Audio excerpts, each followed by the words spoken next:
All right. Welcome, everyone. It is 1 o'clock here on Friday, the 9th. Could we have the roll call, please?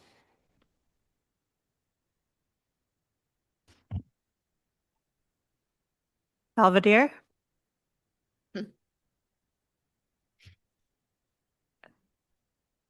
Concord. I am here. Thank you. Contra Costa County. Here. Corte Madera. El Cerrito. Fairfax. Here. Larkspur. Here. Thank you. Mill Valley. Here. Pinal.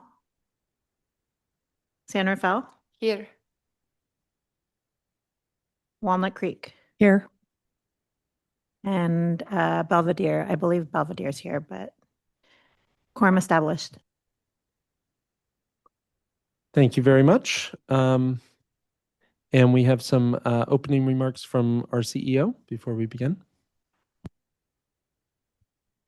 Thanks so much. I just wanted to thank everyone for returning to the Executive Committee meeting today for a second time. We really are grateful for your dedication and time and energy and the role that you bring as elected representatives.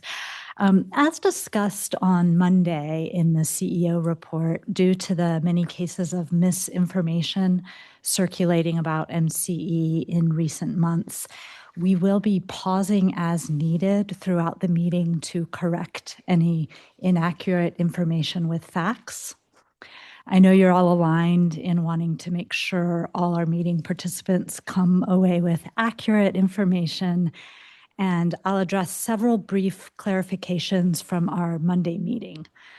On financial matters, I just wanted to clarify that MCE did not have an operating loss, of $200 million in our fiscal year 24-25. The operating loss was only $12 million, and it's shown on page 11 of the audited financials. MCE produced a positive change in net position of $13 million in our fiscal year 24-25, not a net loss. And this information is detailed on page 4 of the audited financial results. And then looking backwards, in fiscal year 23-24, MCE produced an operating gain of $144 million and produced a positive change in net position of $159 million. In fiscal year 22-23, we produced a positive change in net position of $41 million. And then on the topic of fossil-free and renewable power, there were questions about our content. And I want to clarify that over the last 15 years, MCE has steadily increased renewable and fossil-free content while balancing market costs. In 3 earlier years of MCE's operations, specifically 2015, 2016, and 2017, our light green product included a limited amount of natural gas, ranging from 5% to 7%. And this is reflected in our power content label from those years. MCE has continued to advance our procurement strategy, and since 2018, our power supply has been 100% fossil-free. This detail has been added to the misinformation document that we discussed on Monday. On the topic of additionality, there were some statements made in the Monday meeting regarding the value of long-term versus short-term renewable purchases for PCC1 renewables. And the question about additionality should be considered in the context of the basic economic principles of supply and demand. MCE's board has set policy aligned with its mission of reducing carbon emissions through a variety of strategies. One strategy is to remove renewable energy volumes from the market and add them to our portfolio, and thus create more market demand for renewable energy to be built. On a parallel path, we've been able to directly drive over 1,000 megawatts of newly built renewables to serve our load. there are some risks associated with new build projects, and there is not easy availability to these resources currently due to transmission and interconnection constraints. So blending long-term contracts with more flexible renewable energy market purchases can have a counterbalancing effect. And next, I wanted to briefly touch on some misinformation and omitted information in the Marin IJ article that came out on Wednesday. First, there was a misstatement that MCE was formerly known as Marin Clean Energy. And I just wanted to clarify that MCE's legal name is Marin Clean Energy. Number two, there was a misstatement that MCE rates will rise. As discussed in Monday's meeting, MCE rates will not be increasing, but are expected to decrease pending board action in the coming month or two. A few other relevant facts about rates that were omitted from the article. First, MCE has not had a general rate increase since 2023. MCE's focus on stable procurement and long-term planning has helped to keep MCE the lower cost option compared to PG&E the majority of the time. Filings made by PG&E at the CPUC show their plan to change rates again in March and September and to increase rates in 2027, 28, 29, and 30. Lastly, the article stated that PG&E's PCIA charge is called, or PCIA charges are called vintages. And I just want to clarify that PCIA charges are not called vintages. PCIA refers to power charge indifference adjustment, and it is an exit fee that we'll hear a lot more about today. It varies depending on what year the customer's community departed from PG&E generation service. And that timing aspect to the PCIA is referred to as a vintage year. And one final note, because I know rates are top of mind, and some of our ExCom members who missed the Monday meeting are with us today. As previewed last year in MCE's June, October, and November meetings, PG&E announced a rate change on December 31st, and it took effect on January 1st. It included three components: a decrease in transmission and distribution rates, a decrease in generation rates, and a significant increase in the power charge indifference adjustment, or the PCIA. The PCIA is a PG&E charge that MCE does not control, and it continues to be a major driver of bill volatility for CCA customers across California. When you net these three components together, the total bill impacts vary by customer type and vintage, which is the year the community started service with MCE. But for most residential customers, which is the 2017 vintage, PG&E's rate change will increase total bills by 6%, or approximately $12 per month on average as of January 1. And just an important reminder that comparisons between MCE and PG&E reflect a snapshot in time, because PG&E rates change multiple times throughout the year. And those changes, particularly to the PCIA, can significantly shift the relative bill impacts. The presentation we're going to hear today on the PCIA is being offered to help with the understanding of how key drivers on MCE customer rates are established, and it will help build some of the knowledge and understanding needed in our rate setting, budget setting, and advocacy work at the CPUC. The goal is to help you and the rest of our board be well prepared for the pivotal policy decisions that will be needed early this year regarding rate setting and regarding integrated resource planning and budget development. MCE staff are here to support you in this work. Our role is to provide accurate, transparent analysis and implementation of board policy. I'm happy to answer any questions before we jump in. Thank you, Dawn. We'll go to Concord and see if there's any questions. or Don? I can only see 3 directors in Concord. Are there more directors in the room? Just us. Just 3. Okay. How about in San Rafael? Yeah, Director Wilkinson? Dawn, thanks for that update. Do you know, or do you know already what, I just look at the rate comparison sheet, do you know what that average generation rate would be for MCE light green if we don't change, sorry, for PG&E? I don't mean MCE, I mean PG&E. We will be, we are looking forward to provide you with a lot of detailed analysis in our budget workshops. Right. The first budget workshop is coming up the last Wednesday of January, so stay tuned. We're going to have a lot of detail at that time. So you don't have the information yet, but that will come in the budget presentation. That's not part of the meeting for today. Okay. Thank you very much.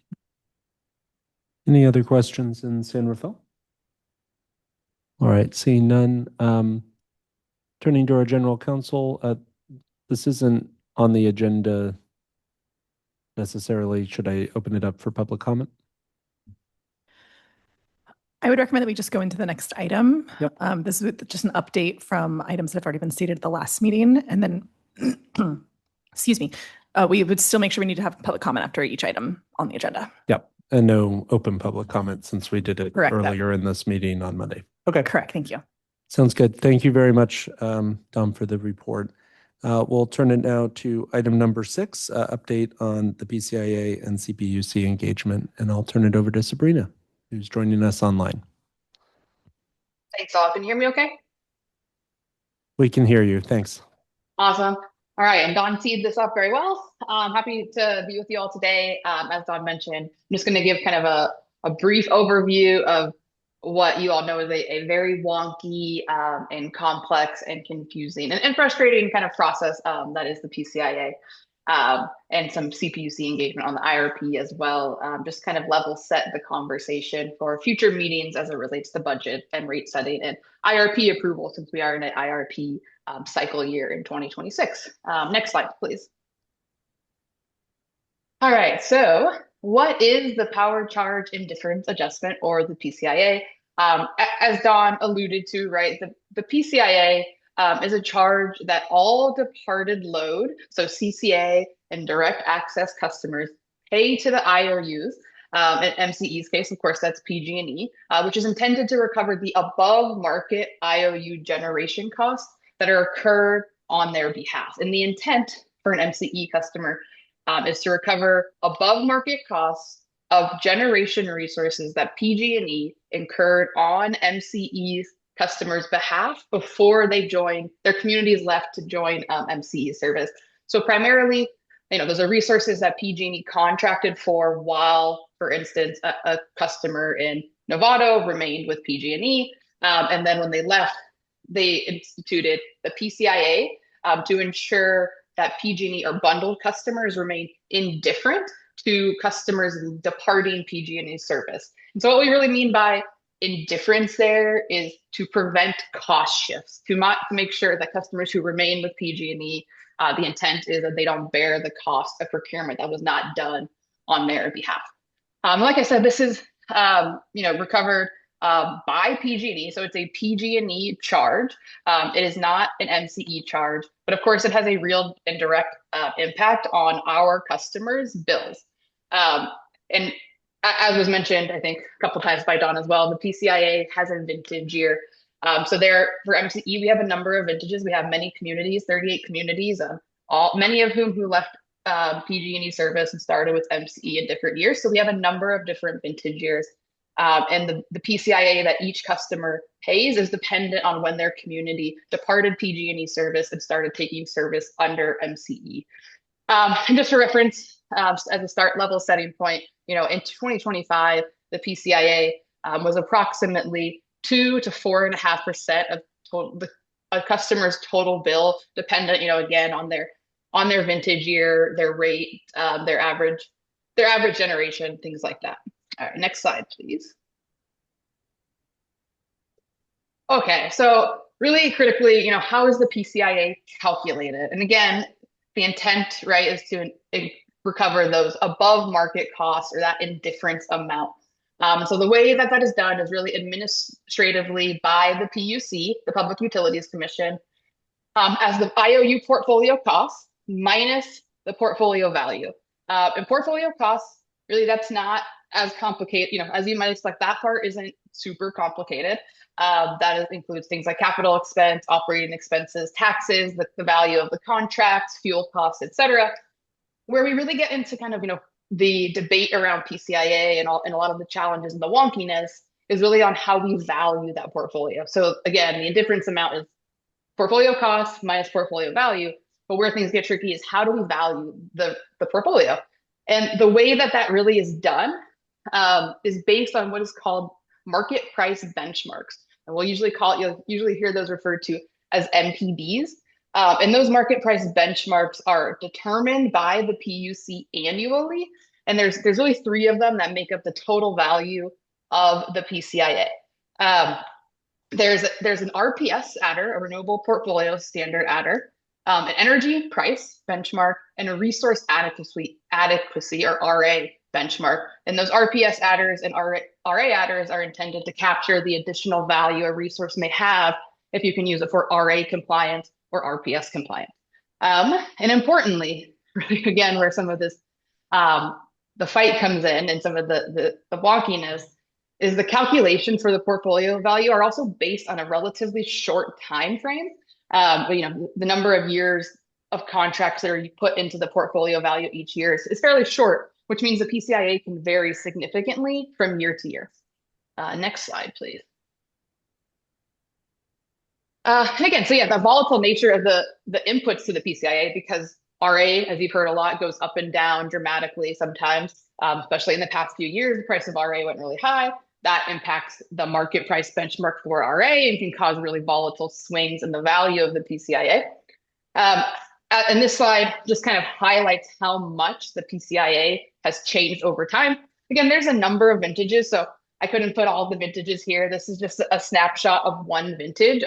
Here on this slide, I have the 2016 vintage here, highlighting kind of, how much that vintage has changed over the last 10 years.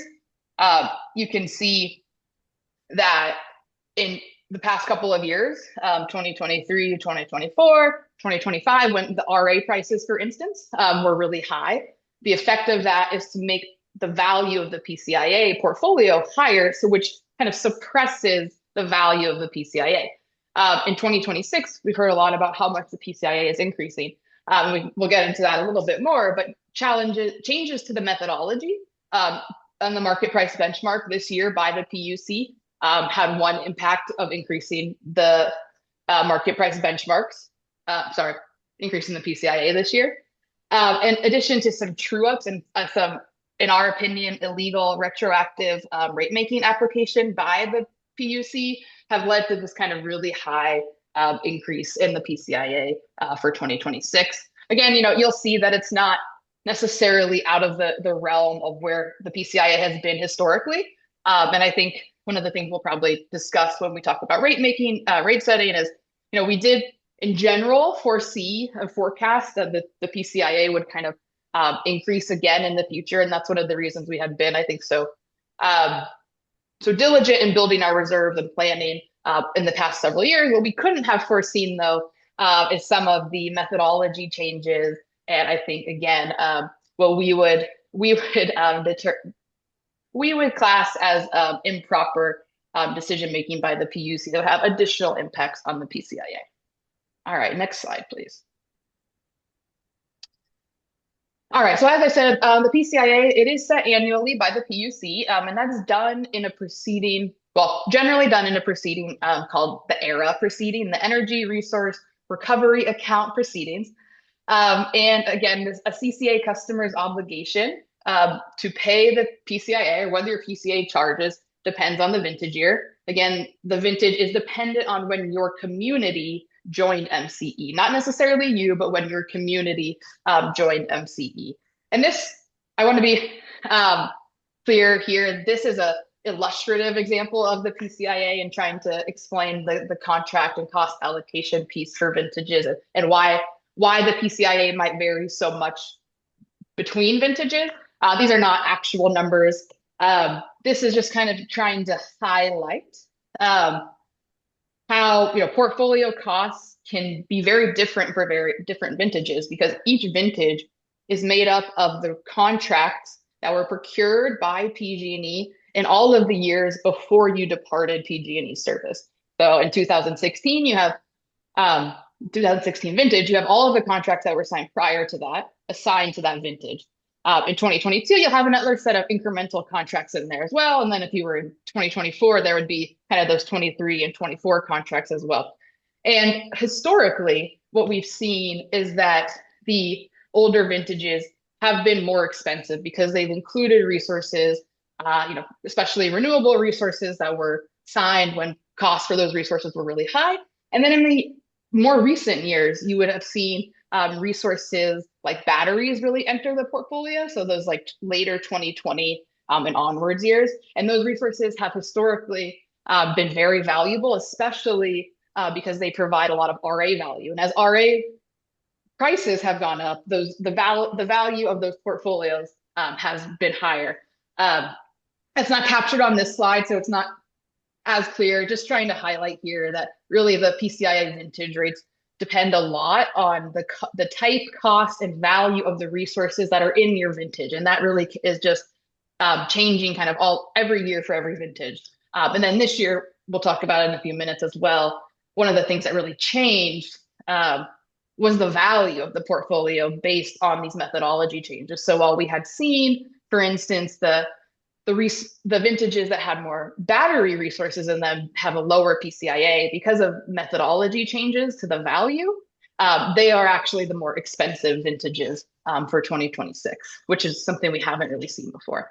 Next slide, please. All right, so a little less wonky on this slide. But of course, why does it matter? I think as you all are very acutely aware, the PCIA impacts our customers. It reduces the savings that they can earn with MCE. It creates confusion. It's hard to explain it to a group of people who work every day in energy, let alone to customers. And it's also really volatile. It makes it hard for customers to plan their bills, especially at a time, amidst an affordability crisis. I think bill volatility is something that we would ideally like to limit for our customers as well. And there's just kind of those natural risks to MCE that come along with the PCIA. I think we talked, some of the directors hit on it very astutely on Monday. There's a lot of competitive risk to MCE with the volatile nature and increases to the PCIA that we have to account for. And at some level, at some point, we need to ensure that we mitigate risks to customer retention through PCIA impacts. It also makes it harder for MCE to plan. We do want to ensure that we can be competitive, but we also have to take into account, what this charge that is very untransparent and volatile from year to year will be. Can create revenue instability and then just general reputational and policy risk as this confusing, non-transparent PCIA charge is out there. Excuse me. So it just, there's a lot of risks that go along with the PCIA that MCE, especially the policy team, are constantly trying to mitigate through our advocacy. Next slide, please. One moment.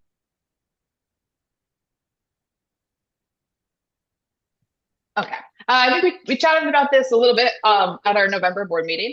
But because of all of those risks and the importance to MCE of the PCIA, we do spend we MCE, but also the CCA community at large, and that includes Cal CCA, our trade association, spend a lot of time advocating for changes and fairness to the PCIA. And specifically, right, we're focused on fair access to benefits paid for by CCA customers. Not only should we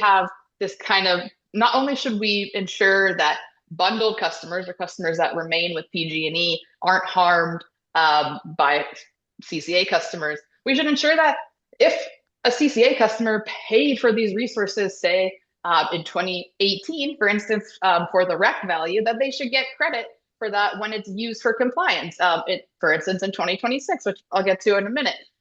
We also would love to reduce the volatility of the PCIA, improve transparency, And we also are constantly advocating for structural reform of the PCIA.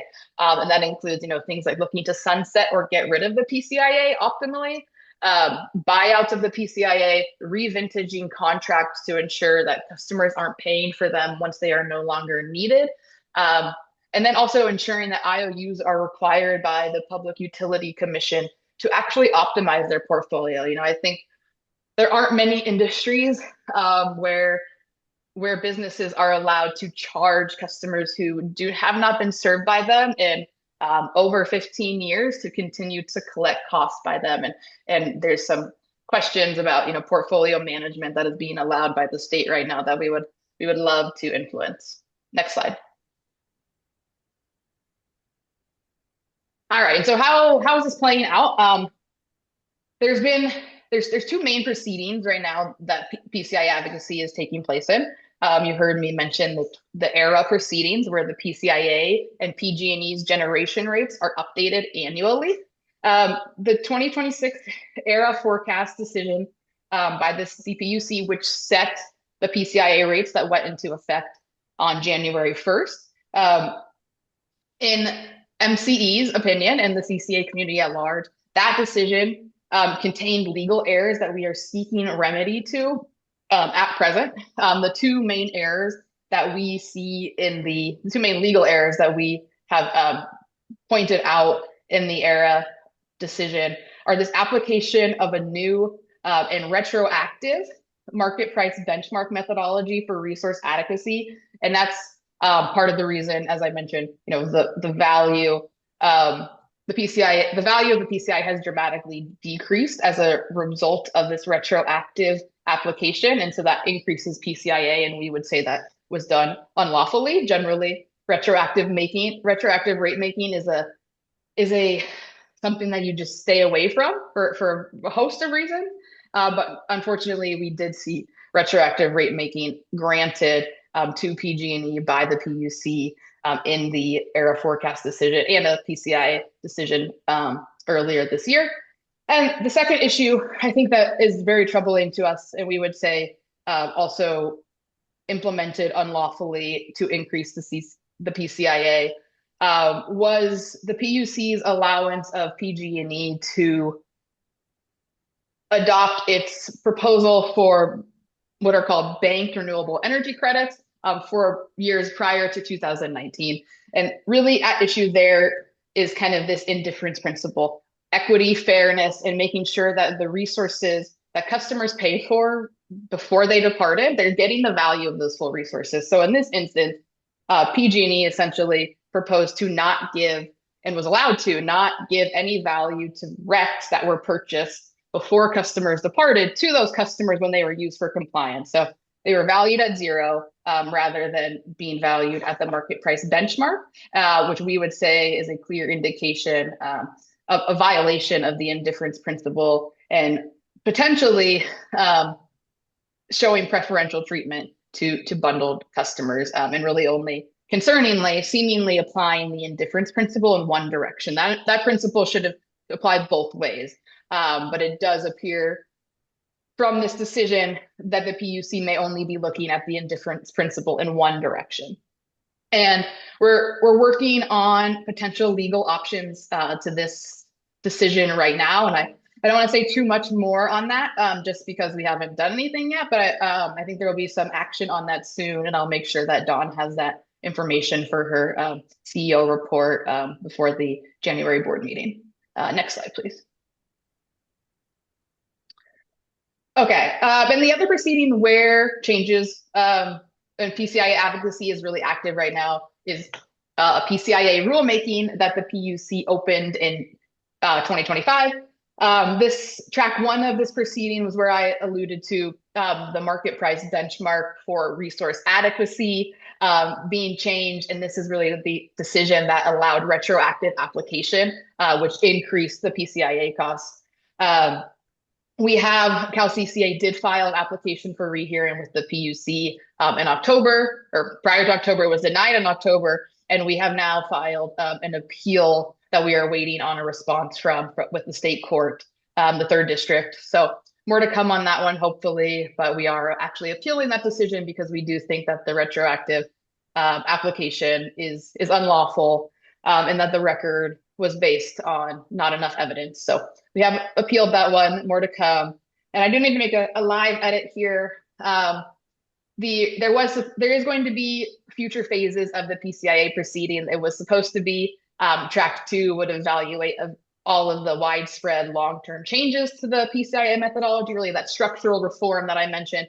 That is also going to happen, but it's going to happen in track 3 now. The PUC issued a ruling just a couple of days ago that said they're going to actually implement a track 2 to take up this banked rec methodology issue that we are also from the ERA forecast decision. So that will happen first, and then there will be a larger track 3 later this year to evaluate, widespread structural reform to the PCIA. Next slide, please. Oh, okay. So that's it on PCIA advocacy for now. I have a couple slides I just want to introduce briefly before opening up to like broader questions on the PCIA or anything. But just another quick update and here on PUC advocacy and issues that we will be bringing to you all in the early stages of this year. An IRP or Integrated Resource Plan proceeding update.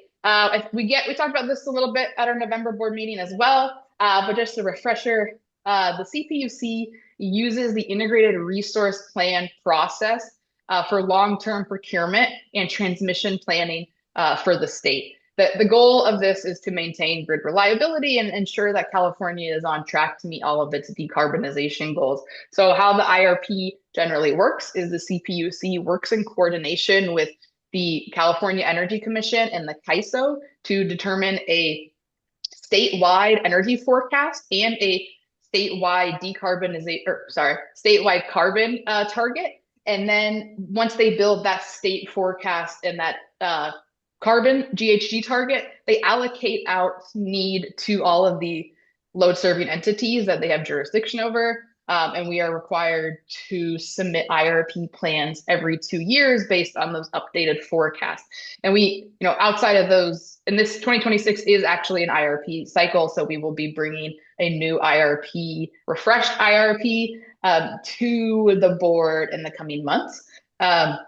Outside of the IRP cycle, though, we are continuously engaged, as you might expect, in CPUC proceedings, advocating on behalf of MCE and CCA's IRP compliance and activity as well. Next slide, please. And yeah, the last slide I'll mention here, outside of the new cycle, you've also heard us mention a couple of times this why the IRP proceeding is also important. Part of their allocating of procurement can include procurement orders, which you have heard us talk about many times, the impact of midterm reliability or MTR orders from the past that have led to very high market price increases and market volatility. In September, the PUC issued an analysis by staff indicating a need for more capacity for the state to meet reliability needs. And in fact, the CPUC indicated that it may issue a procurement order for up to 6,000 megawatts of new capacity by 2032 that it would allocate to all of the load serving entities. In MCE's case, that would be a significant amount of capacity that we would need to procure. And accordingly, as you've heard us say, we are generally strongly opposed to the PUC implementing procurement orders. All statutorily, the state does have the ability to order procurement if they have a reliability need. In general, MCE's board is the entity with the authority to direct procurement for MCE, and we take that very seriously. So we've strongly urged the commission to not issue a new procurement order and instead prioritize the development of orderly procurement programs that would avoid market and affordability shocks that come along with CPUC mandated procurement. And that we were hoping for a decision on that potential procurement order by the end of last year so that it could potentially be incorporated into this IRP cycle. We unfortunately still haven't seen that proposed decision. So I think we're still waiting on that, but we will update you all as soon as we can. And if there is a procurement order, it will undoubtedly, influence MCE's IRP for this cycle that we'll be bringing to you at, budget workshops and future board meetings. And next slide, please. I think that might be it. All right. Sorry, that's a lot of information, but happy to take any questions on anything that y'all may have. Thank you very much, Sabrina. We'll start in San Rafael. Questions, Director Kohler? Thank you. Just a question. I mean, I know on your slide you had talking about sunsetting the PCIA. One of the things I've wondered, so those of us who left, our communities left earlier, pay for the higher vintages. At some point, shouldn't they stop holding that energy? I mean, it just seems like you would think at this point, some of our communities that left very early would start seeing a decrease in the PCIA. I also know that PG&E is reluctant to sell off some of that energy, but you can answer that question better than me. You're absolutely right.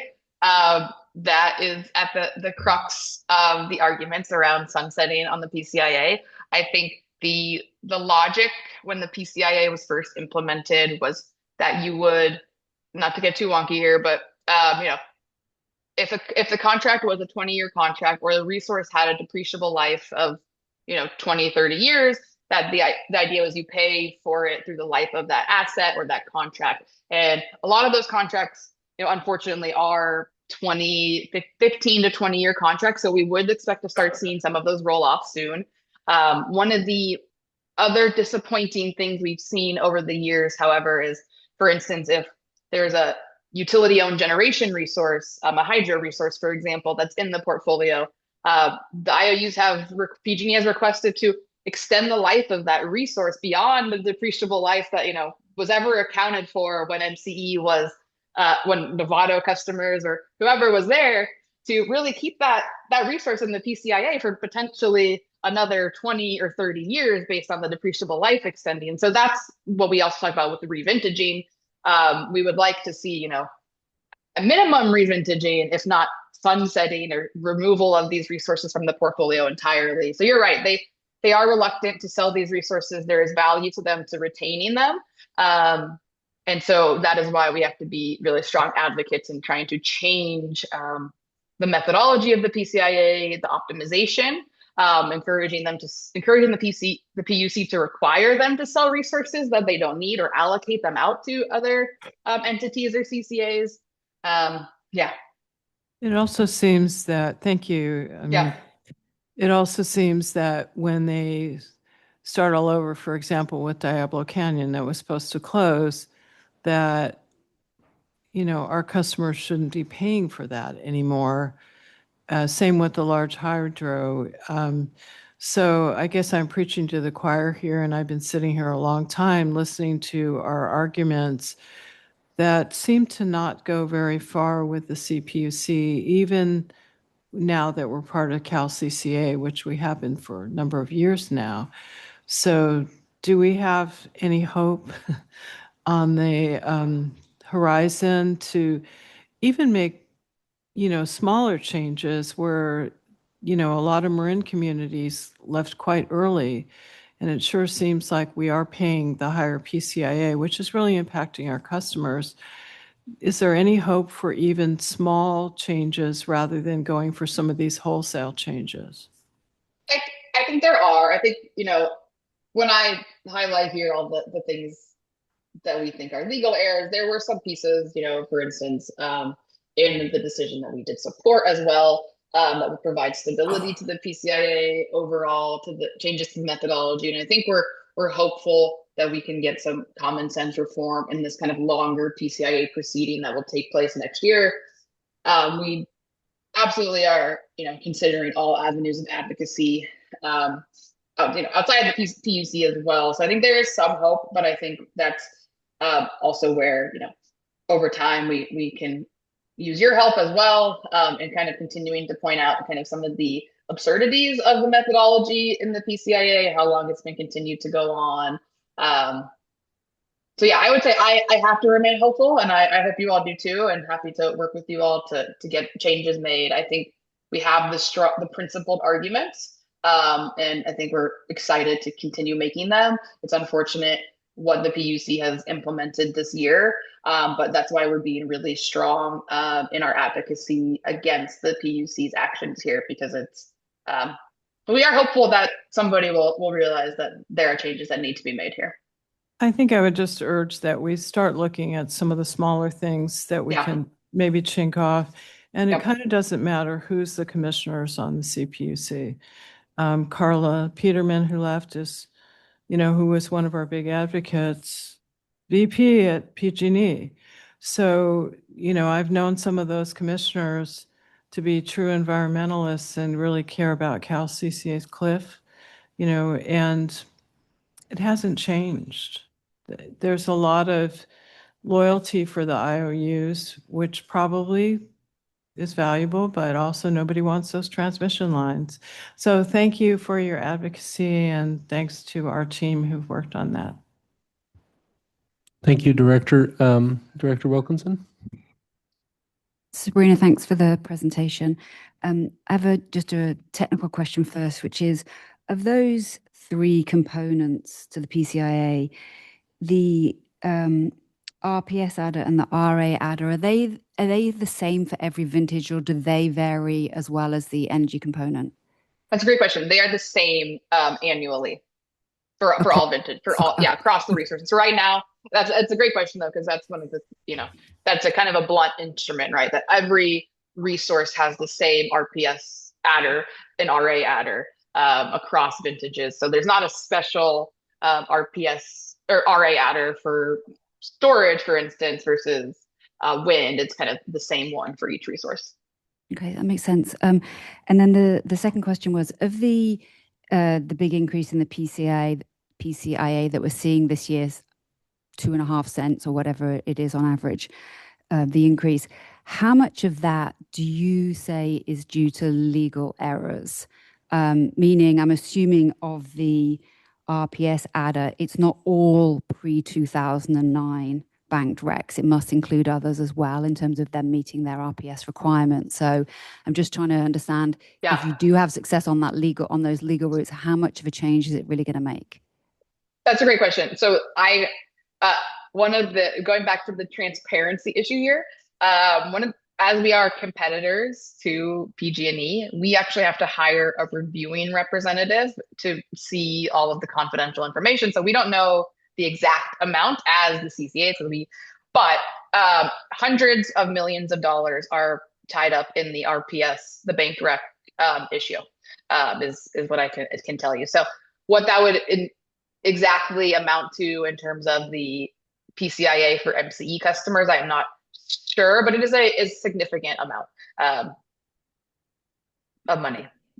But it's a bit of that 2.5 cent increase. It's the majority of it, or it's not. I wouldn't say it's the majority. So the other thing that really, I would say it's fair to point out that absent any methodology or legal errors, methodology changes or legal errors this year, the market conditions would have led to an increase in the PCIA nonetheless, because RA prices went down significantly.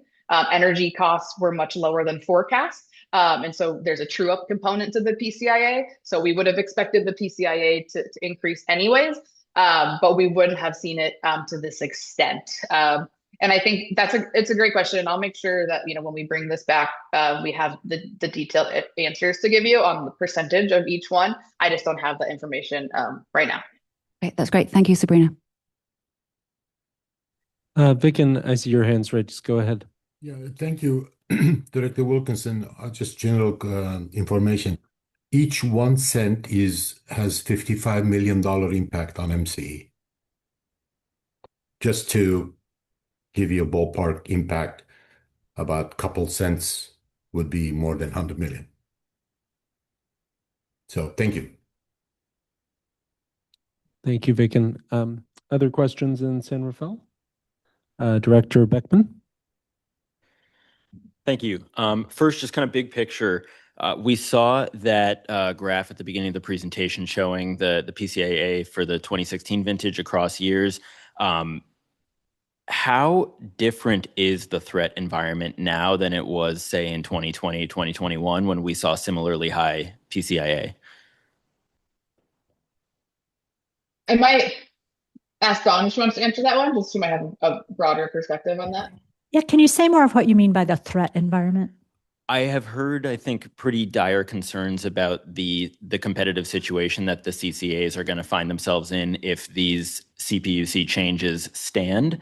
And I want to understand whether those concerns would still exist into that same magnitude, I guess, absent these CPUC changes, right? Because I know, we've clearly weathered a couple years where we saw PCIA is even higher than what we're facing for 2026. But at the same time, I believe I've heard it, characterized that even 2 years of PCIA at this level could be, if not a knockout blow, crippling to the CCAs. Yeah, I think that what we're seeing with some CCAs is a real severe concerns based on how they do their budgeting. Some CCAs have built up a lot of reserves and rate stabilization fund in anticipation of PG&E rates going high, because they do tend to, they go down, they go up, and they tend to go, they move in the opposite direction of prices. So when power prices are high, the PCIA is low. And when power prices start to come down, the PCIA goes back up. MCE has a lot of experience with those ups and downs, and we've built reserves to weather that volatility. We also do not tie our rates to PG&E. Some CCAs do. And so those CCAs who have a policy mandate internally to follow PG&E's rates will be much more heavily and directly impacted by this.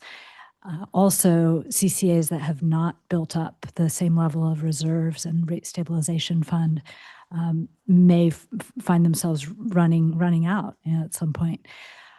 MCE is not in that position right now. Nonetheless, this is about fairness and accuracy, and protecting bundled customers should be as much of a priority for the CPUC as protecting unbundled customers. And just to clarify, because we're using that term a lot, and it's not very intuitive to our average listeners. Bundled means customers that are taking their generation service and their transmission and gas service from PG&E. So those are the bundled customers. And we have seen over our history that the CPUC typically makes decisions that really favors those bundled customers and leaves the unbundled customers at a significant disadvantage. And what Sabrina has described with the decision that came out early this year, that approach is continuing, and it's extremely concerning. So I think we are in a high threat environment, and we need to be very focused and consistent with our advocacy. And I completely agree that this is ultimately about, I think, just basic fairness and a level playing field. And I've got a couple additional questions that get to that. Your answer was a helpful explanation of sort of how we are positioned relative to other CCAs. I think what I'm trying to understand is how are we positioned going into 2026 relative to, say, 2020, which was the last time we saw a PCIA around this level? Yeah, that's a great question that we're going to spend a lot of time talking about in our 2 budget workshops that are coming up. We will also be introducing a rate reduction proposal to the board, which is a good sign. We're in a position where we can bring our rates down, and we believe, what we're aiming for is a rate reduction that can be sustained over time, not something that's temporary for 1 year and then we have to raise them again. We're looking out into the future at what costs are. And I think one thing that is a real cornerstone of MCE's rate setting that has served us well, and that many other CCAs follow, but not all, is that we look at our cost of service. We look at rate stability, we look at customer understanding, and we look at competitiveness to PG&E, but we don't only look at competitiveness. We have 5 pillars, not just one, and they're all equally important and balanced. And so I think as we go into our rate setting process, the board will have an opportunity to weigh the different levers that we can pull to get rates to a point where we can maintain a lower and stable generation rate for customers and help mitigate some of these high PCIA charges that customers are facing. And understanding that we are going to get into this question, are you able to, at a very high— You're on mute. Oh, you need to unmute. Thank you. Sorry about that. Understanding that we'll get into this at the budget workshops, like you just said, are you able to, at a very high level, characterize whether it seems like we are in a,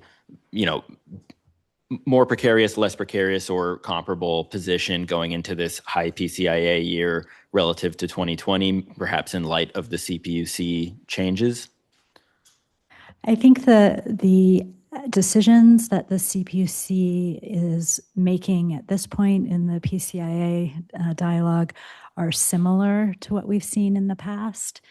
I think that we have had a few wins around some small issues on this proceeding, but overall, we feel that there's a lot more advocacy needed in order to create more momentum for fairness. I think what is particularly troubling with this round on the PCIA is the element of retroactive rate making and also the continued really persistent approach of allowing contracts to be renewed and then applied retroactively to customers that have already opted out. On the face of it, it sounds egregious, but yet it is being approved as a matter of course. So, just to underscore, MCE is not facing an existential crisis due to this, but we want to protect our customers from paying charges they shouldn't be paying, and that's where our focus is. Thank you very much. Just for my knowledge, does CalCCA have any advocacy underway around broader CPUC reform, or do we tend to focus our advocacy just on specific methodology issues or rulings? Yes, CalCCA is focused on broader reforms. Great. Some of that is publicly available and some of that is still in the works and behind the scenes. Exciting. Thank you. I understand that we've got sort of 2 avenues of legal challenges, one around what we view to be illegal retroactive rate making and one around the REC valuation that may violate the indifference principle. I understand that we've filed appeals. That is heartening. I'm curious if that process takes years to play out and doesn't resolve until 2 or 3 years down the road and severe damage has been done to CCAs or our customers. I'm just curious, is there any potential for damages or anything like that? And is there any way to make CCAs or really our customers whole? That is an excellent question and one that we should be bringing up in our advocacy. Thank you. Thank you. 2 other questions. One, this is maybe silly, but I feel like it needs to be asked. Could a community that's been a member of MCE for a while and has an older, more expensive vintage, could they leave and rejoin MCE to reset their vintage?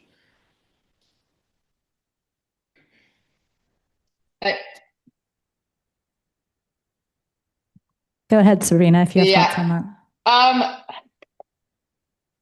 I guess technically, it would take a while. It would take several years, and so I think we wouldn't. You'd have to go through all of the. Technically, I think they wants to weigh in here, but I think technically that is theoretically possible, but there would be lots of noticing. And I think the general consensus is that the PCIA is so volatile that would probably not necessarily be the best choice, because by the time you rejoined, the PCIA for that vintage, for the most current vintage year, could in fact be much higher again. And so it's kind of Then go ahead. Yeah. Excuse me, everyone. I'm recovering from illness, but the volatility you would almost be giving up your sunk costs. Okay, that's fine. I don't want to waste time. Yeah, I think you've answered the question. Thank you very much. Yeah. Last question is, can you just please explain to me again this conversation around potential sunsetting of the PCIA? What would be the implications of that? What presumably something would replace it? Where does that conversation stand? The conversation is just in the works right now. I think the permutations of what sunsetting could look like, there are many, right? I think when you talk about sunsetting, does that mean if you've already paid the PCIA for 10 years, you no longer pay it? Do you just get rid of it? I think you're right. That would probably, what would the PUC accept? I think we're still developing exactly what our sunsetting proposal may be in the future proceedings, but there are those questions, those exact questions, like what exactly does sunsetting mean? It can mean a variety of things that we're exploring. And I think different folks have different views on what a permissible sunsetting could be. Again, mostly contingent on, do you just say after 2030, there's no PCIA, or do you say if you've already paid for 10 years, when do you start that? We have customers that have been paying for 15 years. And so do you do it retroactively? That's probably, like we've been talking about, probably not something that we legally would be able to ask for, or do it prospectively, and then what are the pros and cons of that versus other structural reform methods to the PCIA? Thank you. Thank you, Director Beckman. Director Andre, do you have any questions? Go ahead. Thank you, Sabrina.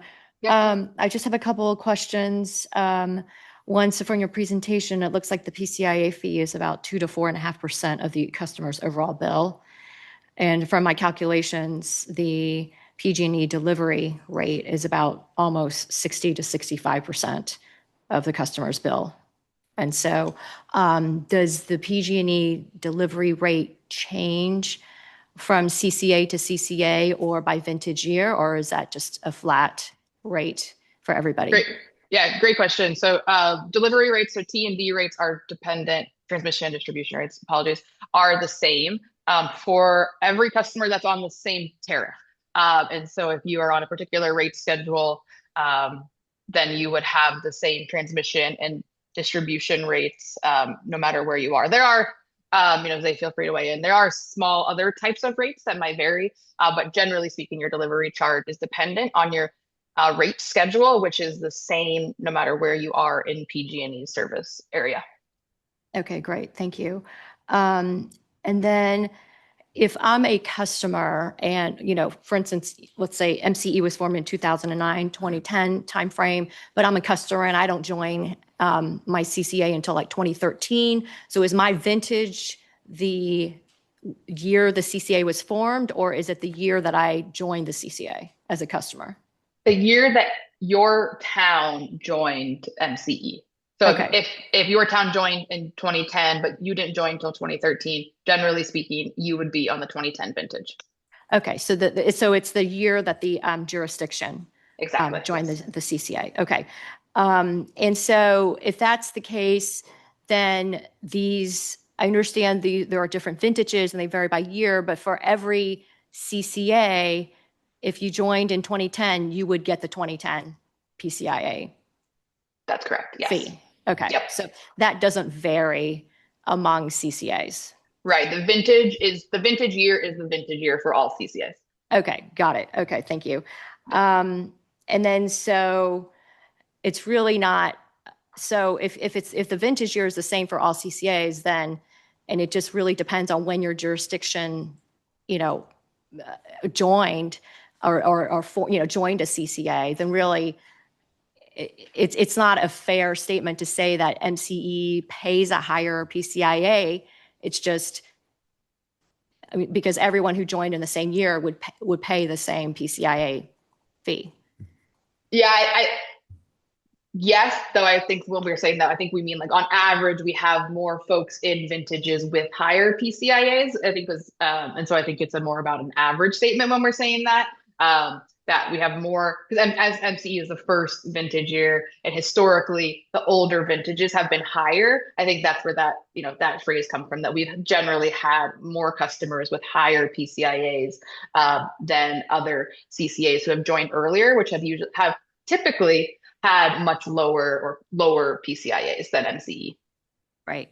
Okay. And then according to the latest PCIA schedule that was just published by PG&E, and I don't know if this has been approved or not. I just, it's been filed with the CPUC. It would appear, though, that the older vintages now have lower PCIAs than the newer vintages. Yep. And so, and the most recent vintages, starting in 2020, or, an additional 2 to 2.5 cents above, the ones from like 2010 to 2019. So, so is that what you're seeing as well in terms of how these PCIA fees are rolling out for this year? Yes. And thanks for highlighting that, because it's hard to explain in the context of that presentation. That is correct. That's we've seen this kind of reversal this year for a few reasons. Again, normally, PCIA vintage depends on the type and number of resources you have. Those vintages are where most of the battery storage are. So those contracts, were brought on later years. Batteries have had a really high RA value in the past few years, as we've had all these market conditions that have made RA go through the roof. As Don was alluding to, the PCIA kind of is the opposite or inverse of market conditions. So the value of those vintages was really, really, really high when RA was through the roof, because they had all these batteries in them. This year, one of the things that happened was, in addition to the methodology change for the RA, there was a methodology change for the resource adequacy market price benchmark, which lowered the value of those battery resources. In addition, the price of RA just fell quite drastically this year in 2025, or last year, 2025, as market conditions kind of returned to normal. So those resources in those vintages had less value. And then additionally, the PUC allowed PG&E to correct an error that they made. So there was kind of a double whammy where they had to true up 2 years of, 1 year of errors in that calculation, plus the value this year. So the value in those battery resources dramatically dropped for 2026. That chunk that was due to PG&E error in 2025 would be corrected next year. So you could actually say that last year, the PCIA for those vintages was too low or too high, so they already paid.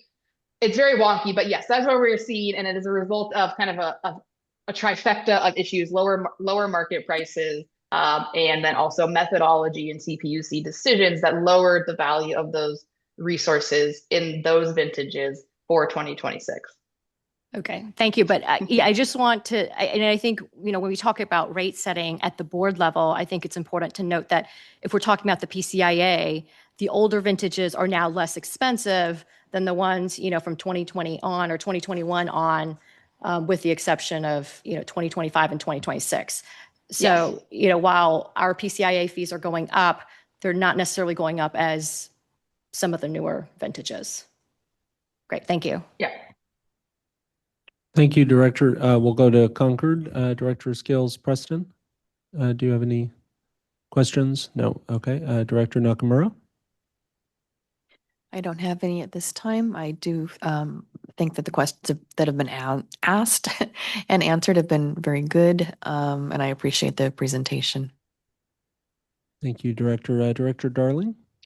I think most of my questions have been asked. Sabrina did a great job on the presentation, but I did want to just double check on two things and have a third suggestion. One, it sounds like we've exhausted administrative remedies on the retroactive increases on the PCIA, that issue of whether or not they can raise rates retroactively.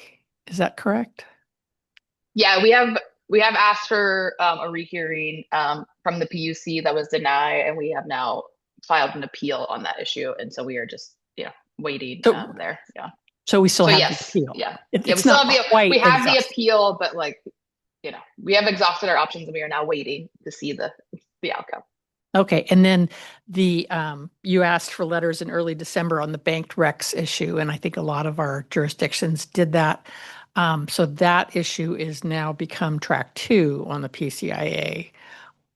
Yes, yeah, it has been picked up, and I think you should expect to see some action from us soon. I won't say what that, exactly, but not to hide the ball, Cal CCA did file an application for rehearing in Southern California Edison's era forecast decision with the PUC on the 5th on this issue, and we are, potentially weighing our options there as well.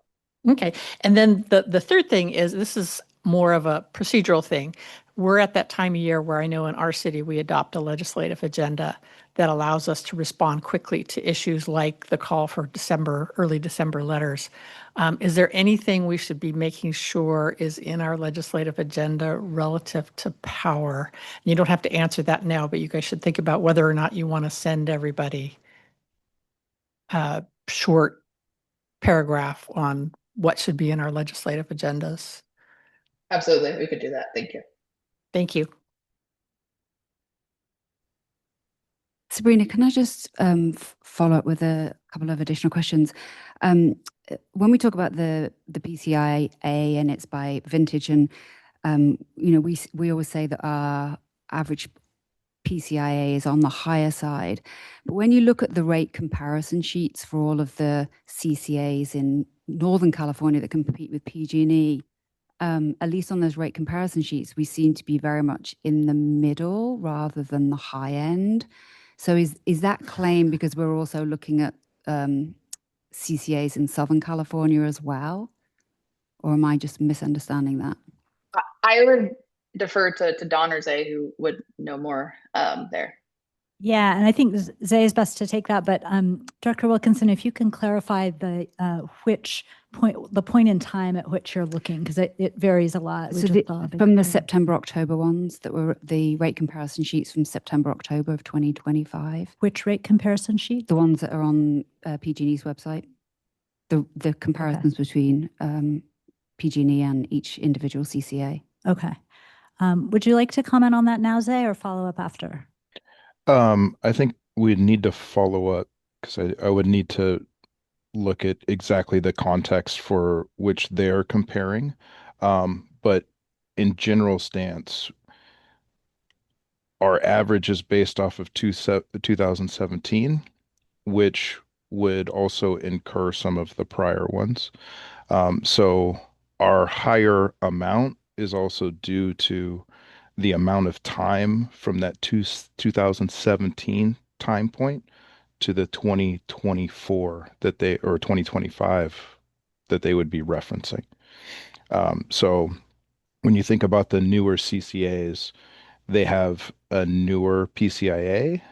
And so at that time, prior to this change, their PCIAs were lower in comparison. What that looks like right now with these new changes, we'd have to evaluate it based off of that. Okay. Zay, I can email you afterwards and maybe you can just continue that conversation because at least from what I'm seeing, we're not an outlier or at the top, but it would be good to understand that. And then the second question I had was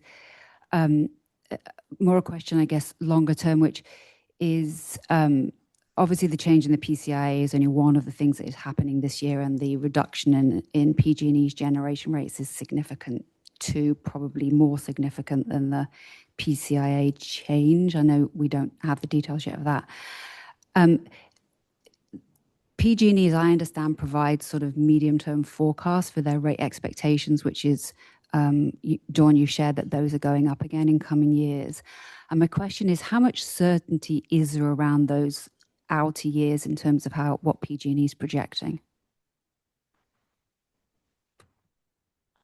I'm happy to.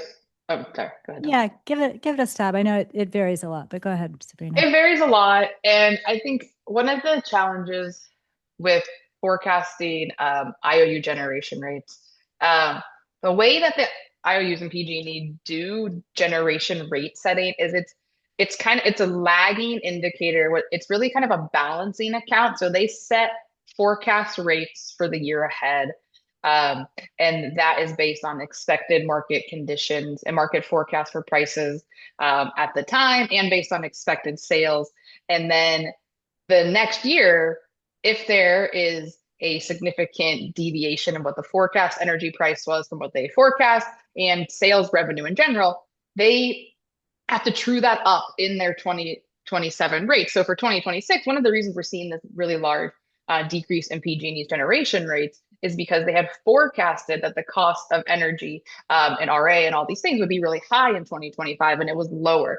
So it's like this weird lagging indicator where their 2026 rates are actually a reflection of that they didn't do very good forecasting in 2025. And so their 2026 rates are actually not necessarily a reflection of what they are going to pay this year, power costs this year. Not that they are going to have lower power costs this year, but because there's such a massive credit they have to give back to their customers through this balancing account mechanism, because they did, not to anything necessarily to the detriment of their forecasters, but they didn't do a great job forecasting last year. So there's a big true up.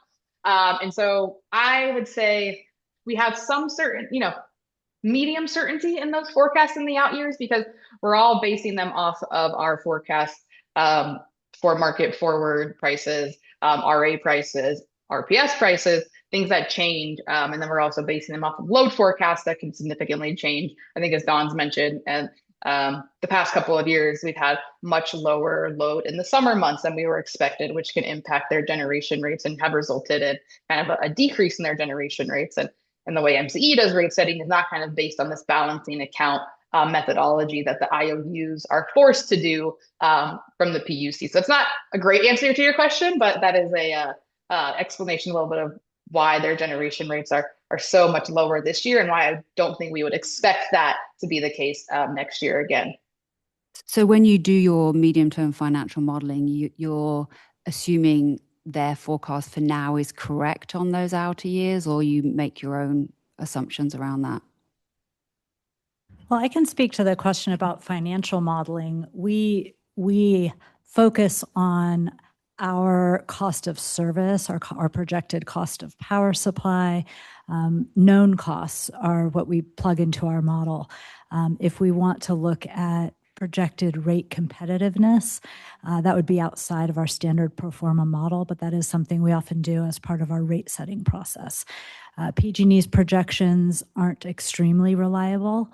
And as Sabrina was noting, PG&E is made whole no matter what. So if they forecast incorrectly, they can then make up for it the next year just by raising rates a bit or decreasing rates a bit.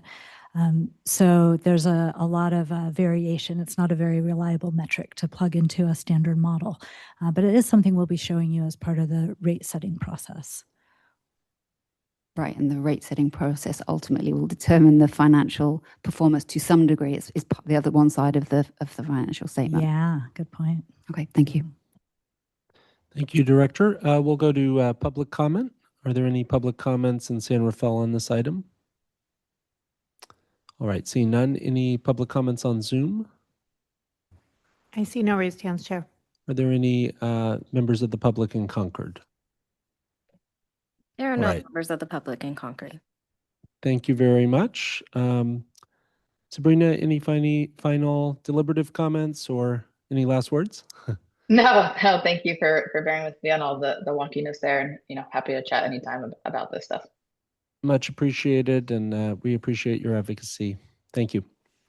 All right, we will move on to item number 7, which is potential scope of the Finance Committee as an action item today to recommend to the Board of Directors.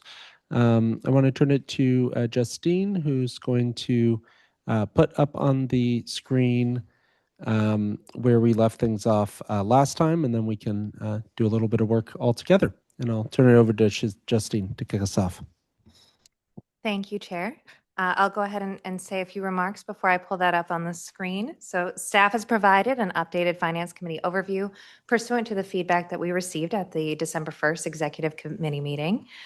We've also attached a summary of other CCAs that have Finance Committees, their scopes, and how often they met in 2025. Should your committee finalize the overview today, it will be included in the supplemental packet coming out on Monday for the January 15th board meeting. Should your committee not finalize the overview today, it may need to be brought to a future executive committee meeting. I wanted to note, because there were a few questions last meeting, MCE can accommodate teleconferencing for committee members. We ask for 10 days advance notice so that we have time to prepare. This might be particularly useful for some of our board members who live in the further reaches of our community where our offices are not as easily accessible. In addition to what you have in the packet today, staff were requested to provide information about community advisory committees. Currently, 13 California CCAs have community advisory committees. It should be noted that Peninsula Clean Energy has sunset their community advisory committee in favor of a model that MCE currently employs with the Community Power Coalition.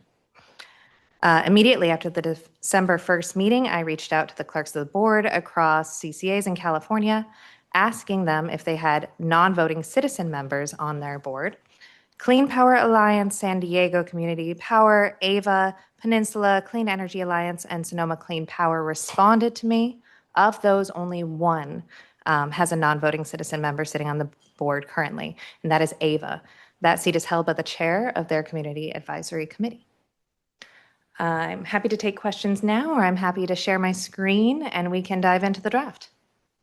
Great, thank you, Justine. Why don't we share up on the screen, and we'll do a round of questions just on that piece if anyone has any on the additional information provided.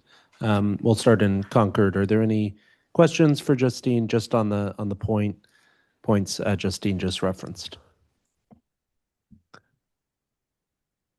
All right. We now have on the screen, so you guys are small. So I'm not hearing anything. Is that correct? No questions in Concord.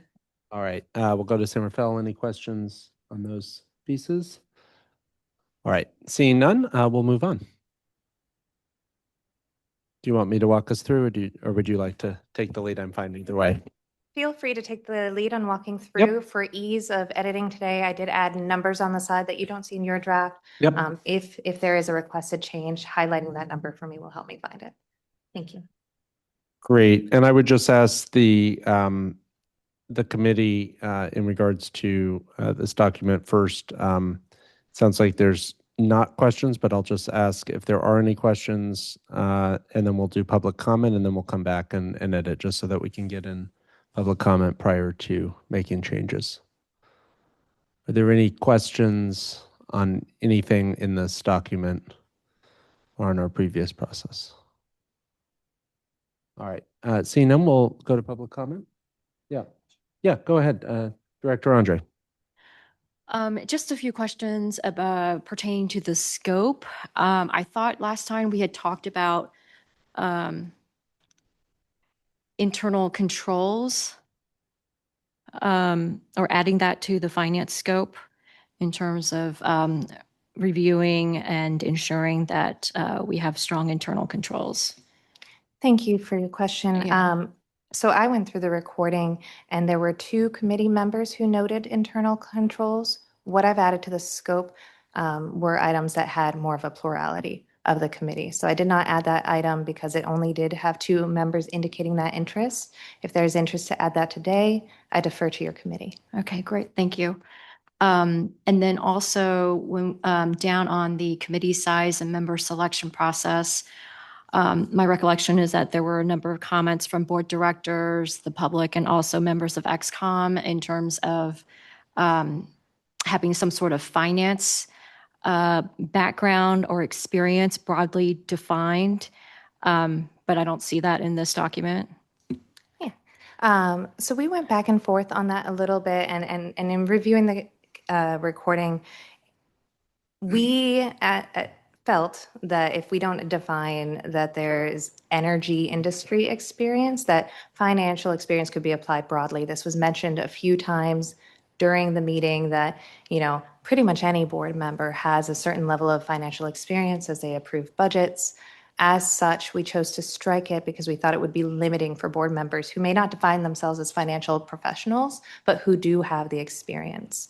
if you would like that language added, I defer to your committee to add it back in. Okay, great. Thank you. I think we'll wait for discussion, right? This is just for questions. Okay. And then in terms of the meeting schedule, again, I thought that there were comments about frequency of meeting and potentially and when the committee meets. And so it seems like there weren't changes made there. So I guess that's another discussion item if we want to bring that up again for discussion. Yeah, there did not seem to be any consensus on that at the last meeting, so I opened that for discussion. Okay, great. Thank you. Thank you, Director. Good clarifying questions. And I recall we did not settle on something for that as well. So this is staff recommendation, which we appreciate, and we can change it if we so fit. Yep. And then I did have one more question. There was some discussion at the board level about potentially opening up the finance committee to alternates, in terms of the primary representative, but also the alternate. And I guess, I don't know if we discussed that or not, but maybe we could discuss that also in today's meeting. Good question. I checked in with our CEO after the meeting. I was incorrect in a statement I made. I made a statement that alternates are permitted to be primary members on committees currently. And our CEO reminded me that that's not the case. I think there was a case of Eddie Broussard in the past, but I think that was a kind of unique case where the primary person couldn't attend meetings, something along those lines, but it's not a general practice of MCE. So I was incorrect on that.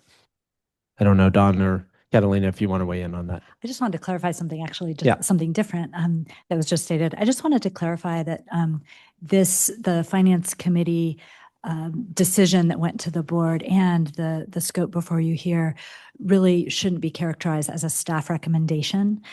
We really are, as staff, we're just trying to listen and reiterate. So it's not something where there's been staff research or analysis. We're simply trying to reflect back what we're hearing. This really is a committee-driven process. So I just wanted to emphasize that so it doesn't get misinterpreted. Yep. Understood. And my point was specific on the time of the meeting in regards to Director Andre, that was a preference, I think, of staff on the time of meeting, but that wasn't something we had come to a conclusion on together. That is one thing where we do have a preference if it's acceptable to the committee to do it on the same day as XCOM, just to help with administrative burdens. Thanks. Great. Thank you, Don. All right. In Concord, are there any further questions before we go to public comment? Director Darling? I had one quick question. And I had not thought about this originally, but if we have a 5 to 7 member finance committee, does that mean that if it's a 5-member committee, no more than 3 finance committees can be at? Is there a Brown Act concern with members being on one of the other committees? Like if the TechCom has 3 finance committee members on it? Happy to answer. That would only be if the members that are on finance would then create a quorum of the other committees. Excuse me. So yeah, just as long as we're not kind of creating a quorum of another committee within the finance committee. Is that what you're asking? Yeah. So it sounds like because TechCom and XCOM are bigger, the chances of finance being a quorum of us is smaller. Is that right? I think it just depends on who ends up being appointed to the committee, because you could have 5 people that are interested from the executive committee. And if you added a 6th, then you would then have a quorum. And then same thing with TechCom. Because TechCom has a lower quorum. I believe TechCom's quorum is 5 right now. So if you had 5 members of TechCom that wanted to be on the finance committee, and that was your total 5, you would then have a quorum of TechCom. Okay, but wouldn't it the same thing apply if the finance committee, if you had a quorum of them on XCOM, that's a problem? Yes. Okay, good. Thank you. I love the Brown Act. Thank you, Director Darling. And I would just add in there that in hearing at our last meeting, right, when we talked about this, I heard from a number of XCOM members also a preference of people, obviously it's their choice at the moment, right, but serving on one committee, right? And I think a lot of folks on XCOM have indicated they'd be interested in being on the finance committee and leaving XCOM, and others have said they want to remain on XCOM but not go to finance. So it may end up being a moot point, but it's a good issue to raise, and especially in regards to TechCom, since that's a challenge. It might be a challenge potentially there as well. All right, Director Nakamura, do you have any questions? Director Scales-Preston? No, thank you. Thank you. All right, we'll go to public comment. Members of the public who wish to speak? Yeah, Dan, you'll have 3 minutes.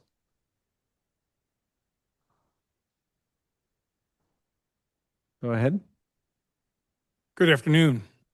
Appreciate your progress on moving the Finance Committee forward here.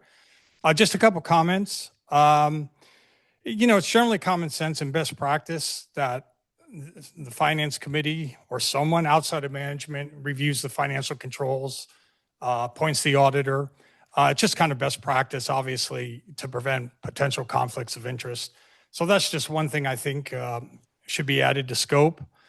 And then in terms of the qualified people, we feel like there should be articulated in the document a strong preference for members with knowledge of finance. Doesn't mean you have to stick with it. It just means that it should be articulated that there's a strong preference and that should be the primary criterion. This assures kind of effectiveness of the committee and engagement from those members because they know their stuff and they're interested. The other thing we'd say is in terms of the meeting time, we favor that these meetings be not at the same day as the executive committee. And that's because, you want these committees to be able to dive deeper. And so you don't want to face a time limit. And secondly, the staggering really helps with information flow because there might be a question at finance that they can't answer, management can't answer, but then they get back to it. And then executive, if it meets sometimes later, gets the benefit of that information or vice versa. So it allows you in effect to respond more quickly and get information to the board more quickly than if you wait and you have to wait a whole nother cycle until the committees meet again. So just want to cover that. Finally, I just wanted for the record say Silicon Valley Clean Energy for some reason was left off the analysis. No big deal, but I just wanted to read what they say their scope is for the record. They have budgeting, financial planning, financial reporting, internal controls, accountability policies, and investments. And then in terms of language, try and be helpful here on language for the members, I said, we should have the strong preference towards knowledge of finance, something like preference for those with work experience in finance and or generally knowledgeable about financial issues. I think those are sufficiently broad, at least the second one, and it's a preference. So I think something like that should be reflected in the document. Thank you very much for your time and thank you for your work on this. We appreciate it. Thank you, Dan. Any other members of the public in San Rafael wish to provide public comment? All right, seeing none, we'll go online. Are there members of the public? I see no raised hands, Chair. Still none in Concord? No comments for Concord. Thank you. All right, bringing it back, if we can bring back the document on the screen. Why don't we just go through it? Kind of line by line and kind of talk about it as we go along. So for scope, right, this seems to be the first item, right? So the scope of the MCE Finance Committee is to explore, discuss, and provide input to the Board of Directors on general issues related to MCE's finances. Are there suggestions for edits? How do the members of the committee feel on this? Director Kohler. Are we planning on doing every line? I think that's the most efficient way to get through it. Do you disagree? Yeah, I do disagree. I think I'm prepared to add, to say a couple of things. Yeah, I know we have some folks with a hard stop at 3:30, so if we try to go through every line, it might be difficult. If I could just provide my comments, if you don't mind. Okay, that's fine, but I do just think what I fear is we're going to jump around a lot, and then we're going to end up not giving staff direction in terms of having coherency in terms of what I'll we're just talking do about. mine quickly. Okay, I mean, go first ahead. of all, for the most part, I've reviewed this extensively. I feel pretty good with it. The piece that I think I would add to it was we have a risk management policy for finance, and I think it would be a good idea for the finance committee to take a look at that. We did that a few years ago. So I would add that. There may be other policies like that that I haven't in my memory bank, but to consider taking a fresh look at some of those policies that were done a long time ago. And to me, the rest of this is pretty good. I think Dan's comment about financial controls, and I think those are in a number of different policies for various things, procurement, et cetera, probably is a good thing to add.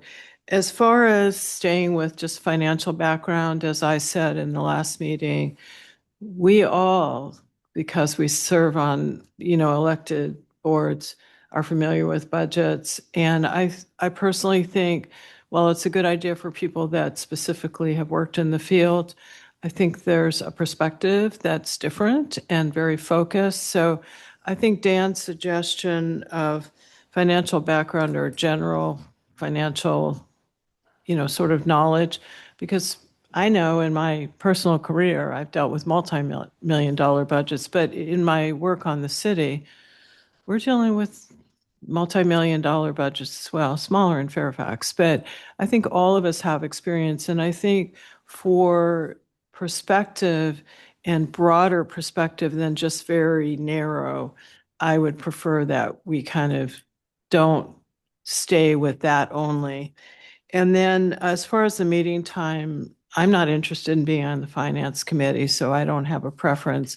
I understand for staff, it gets more difficult as they're trying to juggle different days. And I also think one of the things we need to be more rigorous about is trying to stay to 2-hour meetings. People lose it after a certain amount of time, and the focus gets very difficult. And then, so I think having it on the same day as exec wouldn't be a bad idea. And I think we need to just work on where we can't get through agendas, continue the meeting, not necessarily to the same week, but at the next meeting. So that's my thoughts. Thank you so much for your patience with.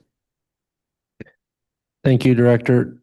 If folks are okay with doing the scope, and then maybe we can take some of these key pieces all together, if that's okay. Is there anything specifically on the scope that directors, why don't we start in Concord, have any input on?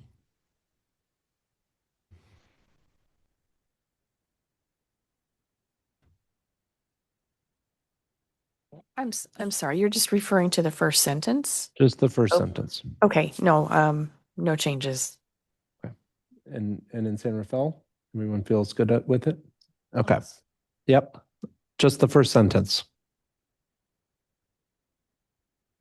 Yes? Okay. So we feel good on that. All right. Moving on to the next thing. One question I have for the group, right? We have the finance committee will, and then we have a series of bullet points. And then we have the finance committee may also choose to make recommendations regarding. Just curious if there's a difference between those things. For example, the finance committee could make recommendations on some of the areas that are under the first part. Is the idea there, and I realize staff are just trying to provide the input base that we provided last time, but what was kind of the idea of separating those out? Is it that the finance committee has to do some things and then other things are options for the finance committee? Is that kind of the difference there? I think and Dawn, would you like to weigh in on that first? I think it's just the word recommendations. Okay. And the other ones are more receiving a report and providing input versus recommending to the board. Okay. Yeah, receiving, considering, reviewing is on the first section. The second section is making recommendations to the board regarding something. Okay. Sorry if I stepped over. Yep. Okay. So I guess the question then for the committee is, are there pieces in the second set in regards to recommendations that the finance committee should not be making recommendations on? And alternatively, are there pieces that the finance committee will be receiving but not providing recommendations on that we want them to, if that's the difference? Does that make sense? I think so. I was going to say, on the occasional review of contracts for financial vendors, I would imagine there that if there is any decision, if there is consensus within the finance committee, that might be something that where they choose to make recommendations on. And I agree with the comments made so far that there should also be occasional review of internal controls and risk management policies, and they would also be items that would require then recommendations too. There's no point reviewing something if it doesn't get elevated higher up. Okay. Are there differing opinions, directors? Any issue with This maybe is that? Director Director Nakamura. Nakamura. Go ahead. Yes.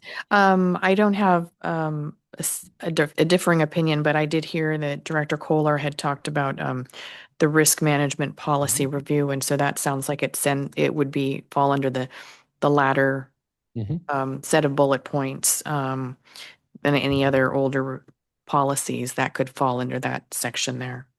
I just want to be careful that we're very we don't want to create too much of a work plan for the finance committee that starts to override the really important work that we're hearing about this year with the PCIA changes and things like that. So I just want to make sure that we're the first section is the priority and keeps the organization on track and in it approaching all the really substantive stuff that we need to focus on, whereas the other category is it's an also, right? It's not the have to haves. Thank you. Yeah. I'd just like to flag for the committee that currently under the scope of the technical committee, they are reviewing the energy risk management policy 15 that I think has been referenced here a few times. And so they currently have the authority to approve substantive changes on that. So it's already been addressed in another committee. Certainly could be reviewed here, but just wanted to flag that. If it's already being done, I don't think we need to duplicate work. So I wasn't aware of that. Thank you. So in that case, would we keep it as consider or would we remove it entirely? Director This is Kohler, Director Darling. I was just going to say, I agree with Director Nakamura. I wasn't aware that it's being looked at. I think my view is it could be a consider, take a look at it, and rather than a definite that is the charge of the finance committee. That's my view. Director Darling? Yeah, this was my thought on that. There are a number of areas where they're shared between committees, and the energy risk management strategy and the IRP are clearly over in TechCom. But some of the issues that have been brought up in discussing the need for the finance committee have stressed the financial aspects of those documents. And so I would say those two areas become part of consider, because it's something that is a TechCom job, but there are implications that the finance committee could look at. Director Darling, just to ask a clarifying question, are you suggesting that the FinCom could or could not make a recommendation to the TechCom on that? Or are they just receiving information? Are they providing input and recommendations, or are they just receiving input? Well, that was more of a, the way we have it lined up right now, the finance committee is recommending to the board of directors things that, and some of those things are things that are shared with XCOM or others. And I think we have not wanted to make the finance committee subservient to somebody else. So, yep. So maybe we can make that. Yeah, maybe we can make it clear if we're able for the second header, right? The Finance Committee may also choose to make recommendations regarding. Maybe we make it clear recommendations to the board, right? Because it seems like a difference here that we're seeing is the first set of bullets are things that are primarily housed in other committees. For example, rate proposals and budget setting are in XCOM, but FinCom would also consider them, but it's XCOM that's making the recommendation to the board, if I'm correct, right? Chair, may I ask that all of the bullet points themselves say recommendations to the Board of Directors? Are you asking them I to see. make it Yeah. cleaner by making that first line? Yeah. May also choose to make recommendations to the Board of Directors and then just rate setting proposals, annual budget. Yep, exactly.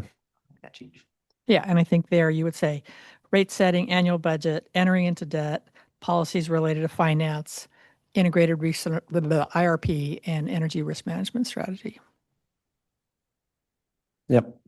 And internal controls. How do people feel about adding in internal controls? If I could just Yep. clarify, I think financial controls might be more appropriate here, if that's acceptable. Yeah, financial controls seems appropriate. Director Wilkinson, do I you? agree with that. I think that's fine. Okay, financial controls. Can I add one other suggestion in relation to the audit? Because I think our JPA actually says, I think that the board is meant to select the independent auditor. I think, I want to be exact on that. But in any case, it would seem to make sense that if the Finance Committee is going to review the audit, that it should say something like, select an independent auditor to perform the financial audit and receive, review, and discuss the annual audit. Is the Finance Committee making a recommendation to the board to select an auditor? Or is the Finance Committee themselves selecting? Maybe Catalina's going to provide some guidance on that. Because if it's currently the board, right, it would be the Finance Committee, I think, would be making that recommendation. I mean, if this is approved by the board could delegate that authority. So it could end up being at the Finance Committee level. It could also be at the greater board level. So that would be at the board's discretion. Yeah, Director Beckman. On that point, I'll say with my board member hat on, I would be comfortable delegating that decision to the Finance Committee just to streamline chains of command. I did just want to ask a clarifying question in terms of how we're envisioning sort of committee hierarchy to whatever extent that may exist. Is it our thought that on something like the budget that FinCom would make a recommendation to XCOM, which would take that into account before making its recommendation to the board? Or are we thinking that the board would receive two separate and potentially differing recommendations from FinCom and XCOM? So at our first meeting talking about this, right, we were very clear that we did not want the FinCom to be subservient to either TechCom or XCOM. And so what we see here is an attempt to put, right, it in kind of this upper section. I think the difference, the thing that I'm a little bit unsure of is what does consider mean, right? What if the FinCom has recommendations on it? Who are they providing those recommendations to, right? So I know we haven't decided when the meetings are taking place, but if FinCom meets at, let's say, 10 a.m. and XCOM meets at noon, right, and they're both considering the same proposal, to one of our public commenters' points, right, there's not time for staff to kind of take that in. So then they're both basically receiving the same presentation. So I think it is something we have to decide. Is it, when we say consider, what do we mean, right? Right. And what I would just add on that, I'm comfortable as a board member receiving potentially two different and conflicting recommendations from two different committees. I think that is fine. But I would want, for example, for XCOM to know where FinCom stands on a proposed budget prior to finalizing their own recommendation to the board. Mm-hmm.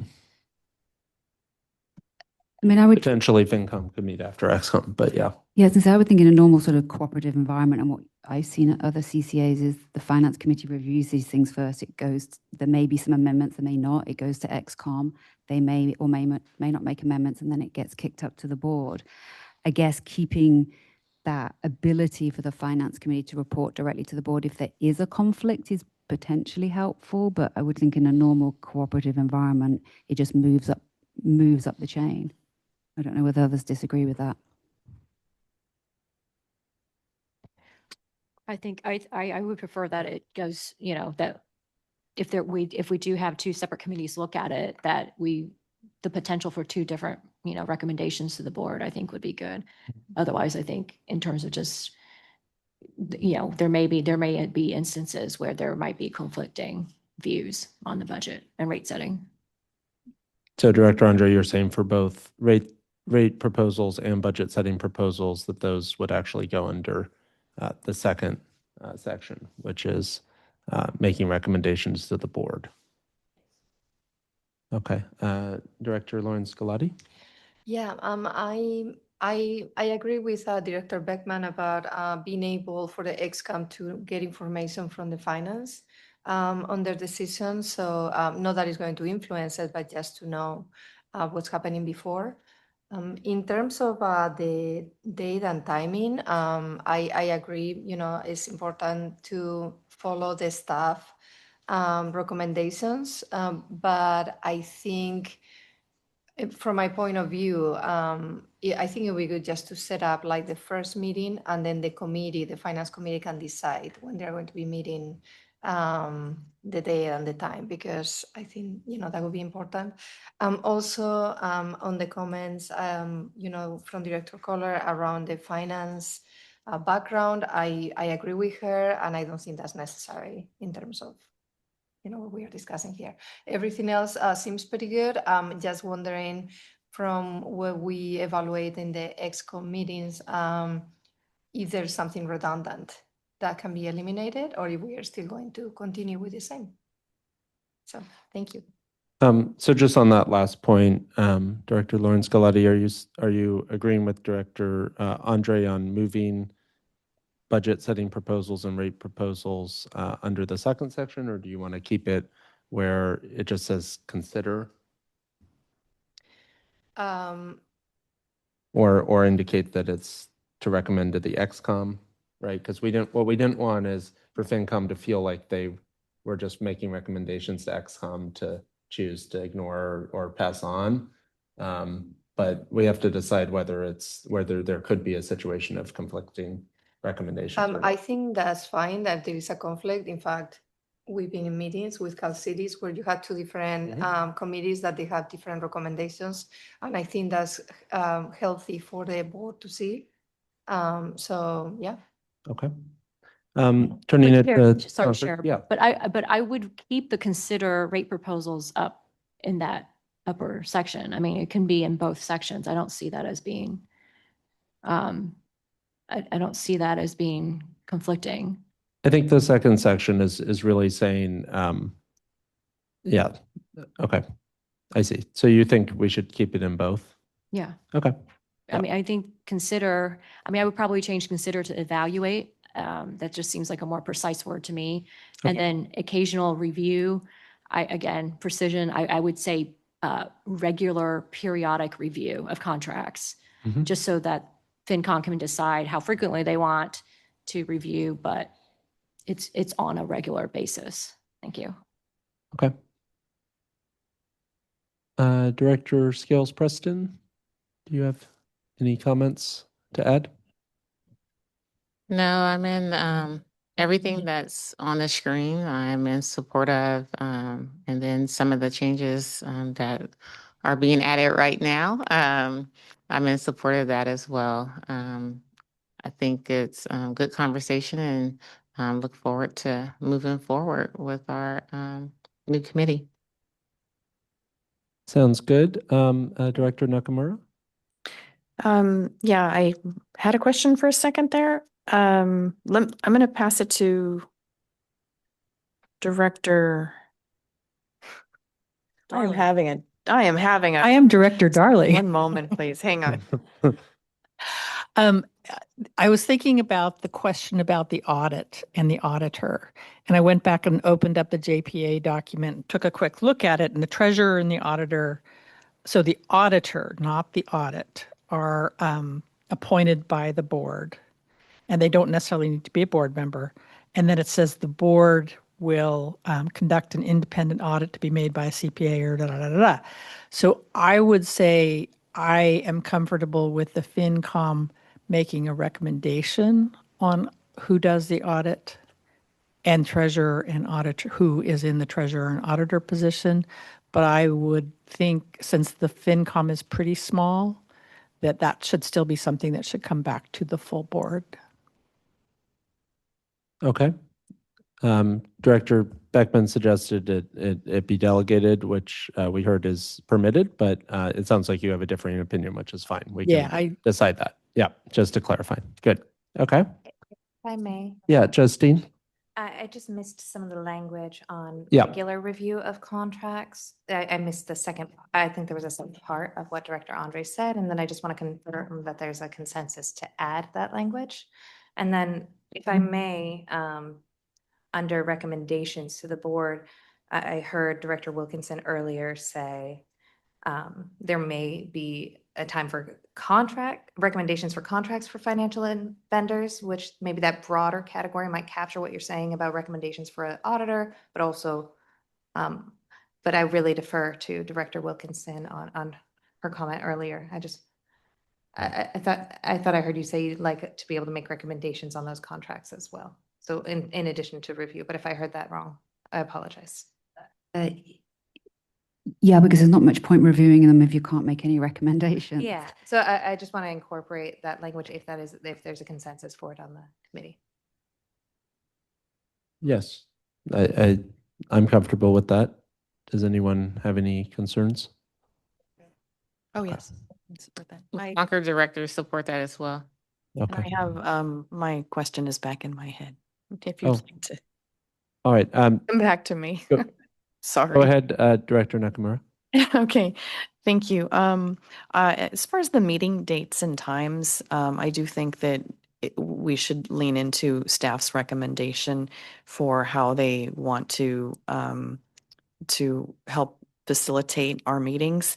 But this also brings me to my next question, and I don't know if Maeda Strauss is on the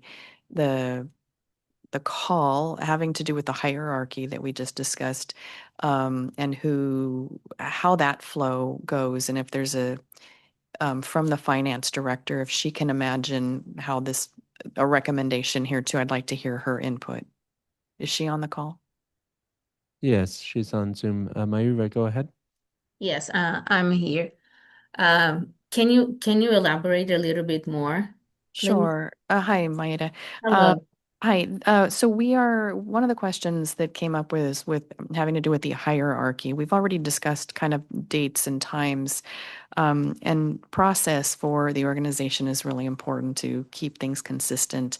And I'm just wondering if you have an opinion or a recommendation for how the hierarchy would go, whether, finance would report to XCOM, reports to Tech Committee, then reports to the board, type of the flow with regards to how we're going to have meeting dates and times, and then also who's reporting to who's got recommendations. Do you have a?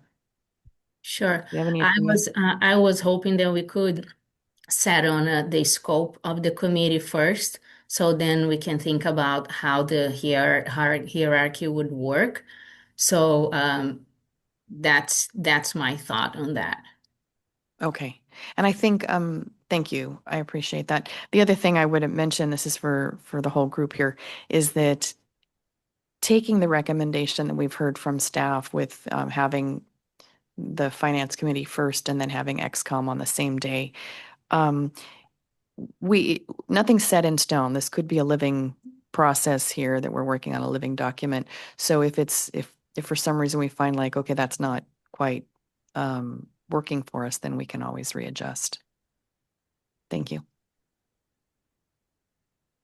I agree with you with taking one step at a time, and then if we have to readjust things, we would go back and readjust it as we learn how to work with finance committee and executive committee and so on.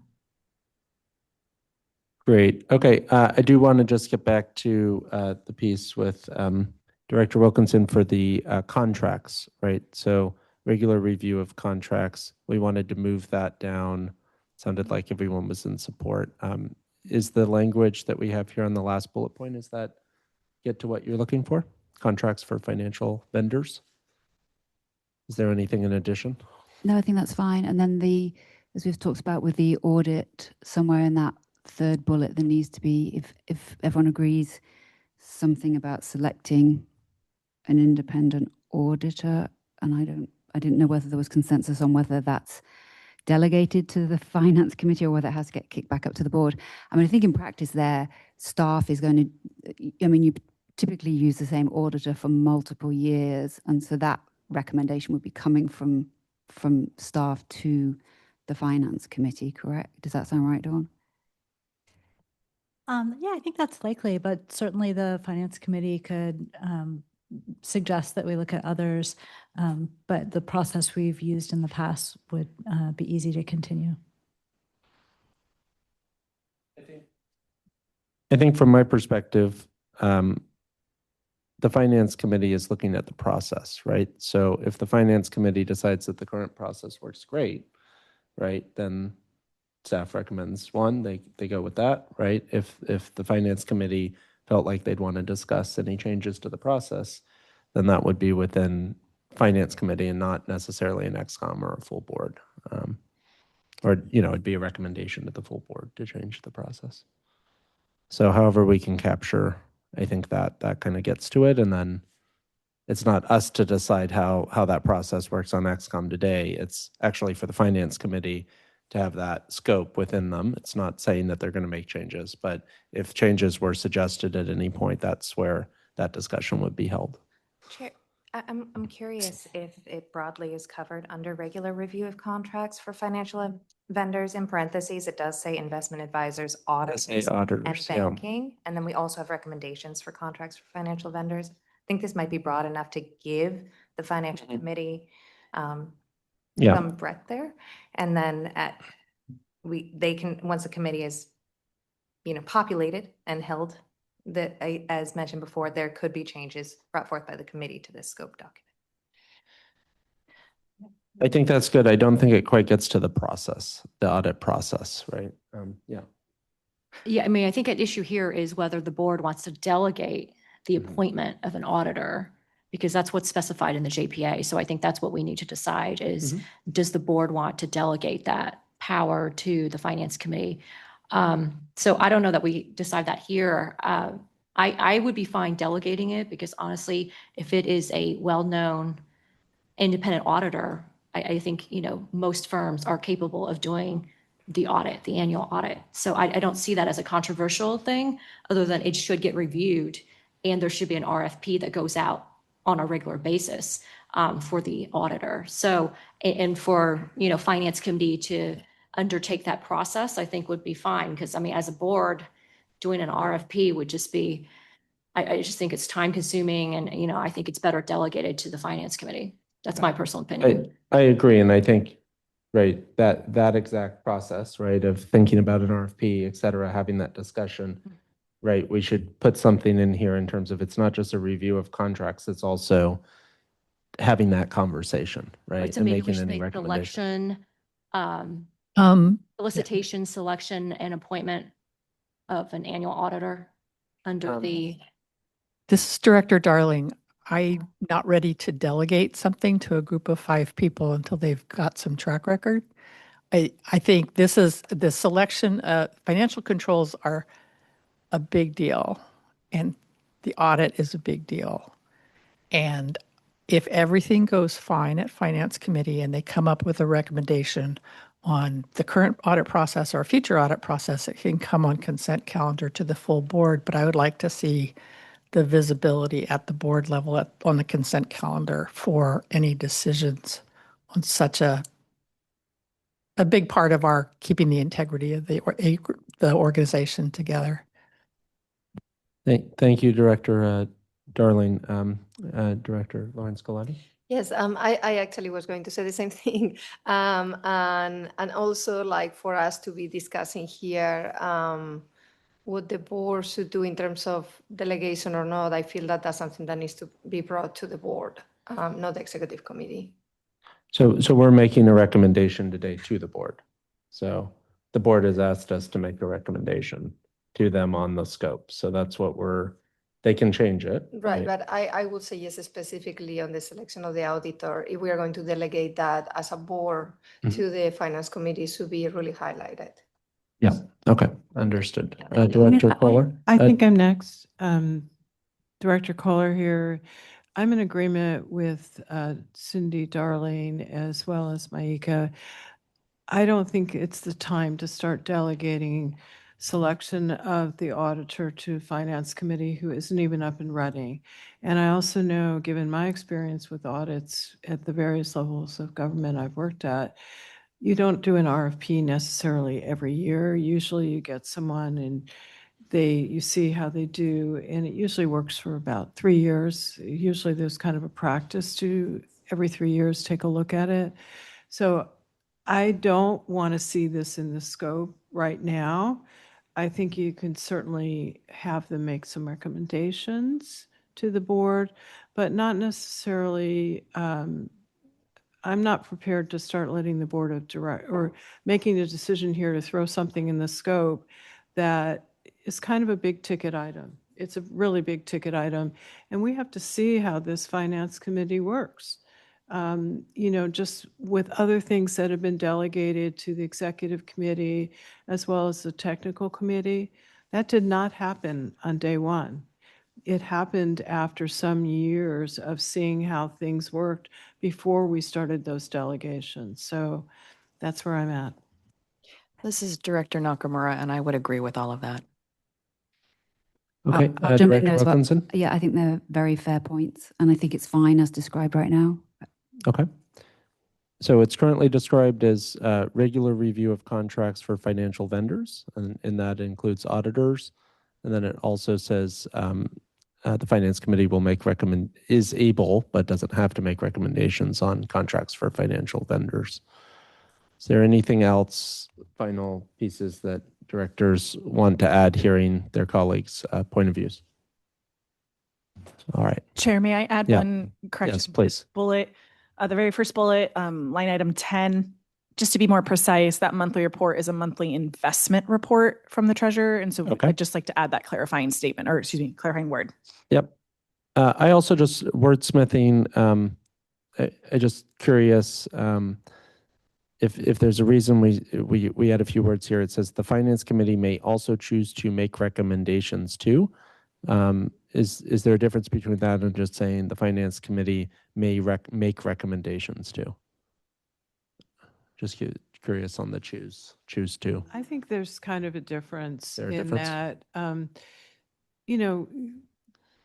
we haven't even started this finance committee, and to start dumping a load of things that says, all of a sudden it's there. It's kind of going back to my earlier comment that I just made, is that we want to see how this works. And also for the finance committee, give them an opportunity to work together to see what things they think are priority to make those recommendations. And if we start off this on day one, we're probably sort of leading to failure because there's only so much that each group can take on. So give them the opportunity to take a look at it. And I think someone said earlier, it's kind of a living document. And as we go through this, we may want to revisit it and say, shouldn't this be done differently? Great. All right. Any additional comments in regards to these two pieces before we move on to the next item? Chair, if I may, I just would like to show you all what it looks like with simple markup, clean, so you can give it a quick clean read. Okay. It's a little Thank difficult you. with the red lining, so just let me know if there's any further changes. Excellent.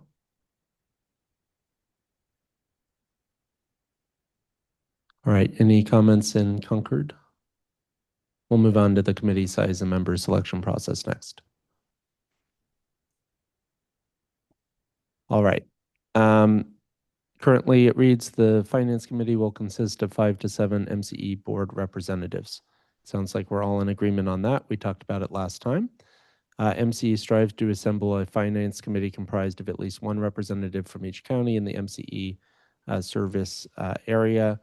I heard it didn't seem like we had consensus on that either way last time. I don't know if folks have given that further thought. It is what we say, I believe, for our existing 2 standing committees. I'm personally fine with it. It's a preference. It's not a requirement. However, the next sentence does say if there's available seats, then it's offered kind of first come, first serve with a preference based on geography. So I don't know if that's something we want to keep in or not. This is, I did something over here. I don't know what it is. Am I on? Yep. Okay. You're on. I think it's a good idea to leave that geographic preference. I mean, it's been very difficult for some people that are in really far to participate, and we're hopeful that we can see a little more of that. Okay. All right. And then there's the piece around preference for financial expertise. It sounds like there was kind of a caveat there that it could be interpreted broadly. I heard differing perspectives on that. How do board members feel on that currently? Maybe we can just do a quick round robin. Yeah. Oh, well, I was going to say, because we are we are going to be limiting the size of this committee, which I believe is not in the other 2 committees where, size isn't limited. I do think that we do have to put some sort of criteria or preference. Otherwise, it's how does the board decide, who gets on the committee, unless it's just first come, first serve. I mean, I feel that there needs to be some sort of, again, if people aren't comfortable with, strict finance profession, experience, then maybe we say a preference for, because I think that's, otherwise, how does the board, choose the 5 to 7 if we get more than 5 to 7 applications? So my preference would be to say that we have a preference for whatever Mr. Segedin's language was, preference for members with professional experience in finance or general finance and accounting experience. And that way it allows, the board some criteria to choose. But that doesn't mean that we can't say that we will also, that we also strive to assemble a finance committee comprised of at least 1 representative from each county. Like, I think that sentence is still good as well. Yes, we do. We would strive to do that. But, in the event that we have extra, more interest, I think there's, I would like to put that in there. So, Director, I think one point that Director Kohler brought up, right, is the fact that all of us oversee city and county budgets, right? So 34 people, all of whom oversee a multi-million-dollar budget. There's kind of no one who doesn't fit that broader category as long as we have elected officials. So I think that's kind of the rub there, is like, why include it if we're all finance expertise in terms of that broader definition, right? Well, I think the proposed language said members with professional finance experience. So that was the first part of Okay, that. so not a Yeah. broader. Okay. Yeah. I don't think the votes are on here for that, just to be having heard folks now for a second meeting, but point taken. Can I add a point as well? 'Cause I was going to just go down the line, sorry. if that's okay. Director Beckman? Sorry for having missed the first discussion of this item, but I think that putting as strong language as we can, steering this committee towards people with professional financial backgrounds, I think is good policy. I just wouldn't be surprised if there are legal restrictions on our ability to do that. Did we discuss this at the last meeting, or could Catalina weigh in? I don't think there's legal, I mean, we have it based on geography here, but I think the question is what's the definition of professional? Right, it gets into that, but it's a preference, so I don't think it's a legal issue. Yeah, the board can put parameters as they would like to. Cool, thank you. Well, yeah, okay, so that's my sense of what the best policy would be. Okay, thank you. Yeah, I have already expressed that I concur with Director Kohler and what you mentioned, that I think if we wouldn't be sitting here, we didn't have financial experience. So I don't think that's necessary. Also, the Finance Committee has the voting members, but anybody can participate. Am I correct? To the finance. So in terms of selecting 5 to 7 people, that is, those will be the voting members, but anybody from the board could also still attend the meetings. So So I think that doesn't limit as much as if it was like a closed doors. That's a good point. Director Kohler? Yeah, I'm pretty strongly opposed to saying a preference with somebody professional finance background, whatever that is. And that is because I think one of the things that all board members bring to this is looking at a number of balancing factors that we have to do in our work on our various city or county supervisor roles.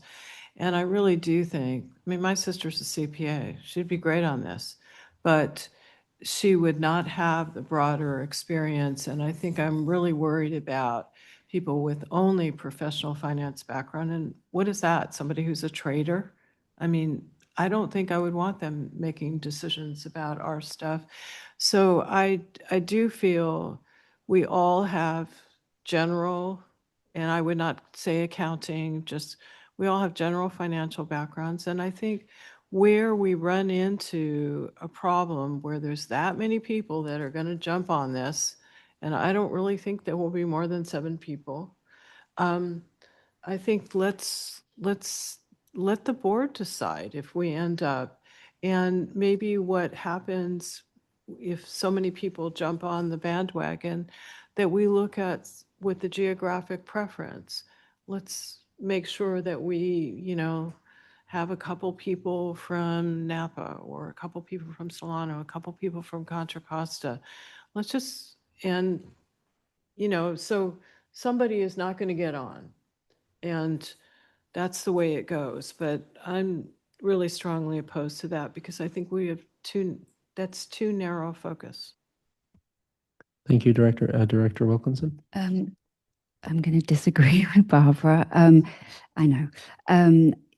So when I look through the scope for this committee, it includes things that you wouldn't normally see within a typical government agency, like risk analysis and forward-looking financial forecasts, which could include things like stochastic modeling. And I think that's something that people with a more deep level of experience would seamlessly move through. And the same thing with the reviewing contracts, investment advisors, banking, that there would be merit to having people knowledgeable on those things to be able to assess those contracts for performance.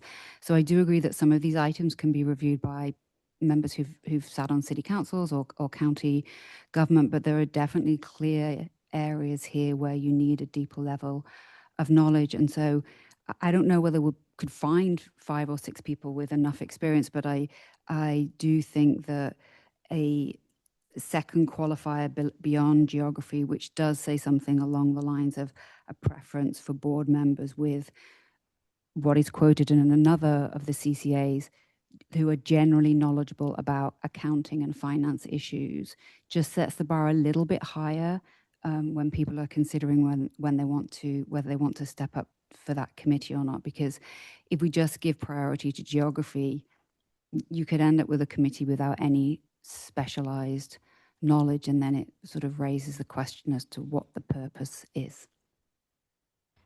Thank you, Director. Turning to Concord, Director Darling. Thank you. This is kind of a meaty one. So I went and thought about where the difference is coming from. And I think the idea is it's both public or private experience. I think most of us have public experience. Things like risk management are actually a big part of a city council job. So I think you could say something like the board can evaluate skills and abilities of the members relative to finance in making the decision.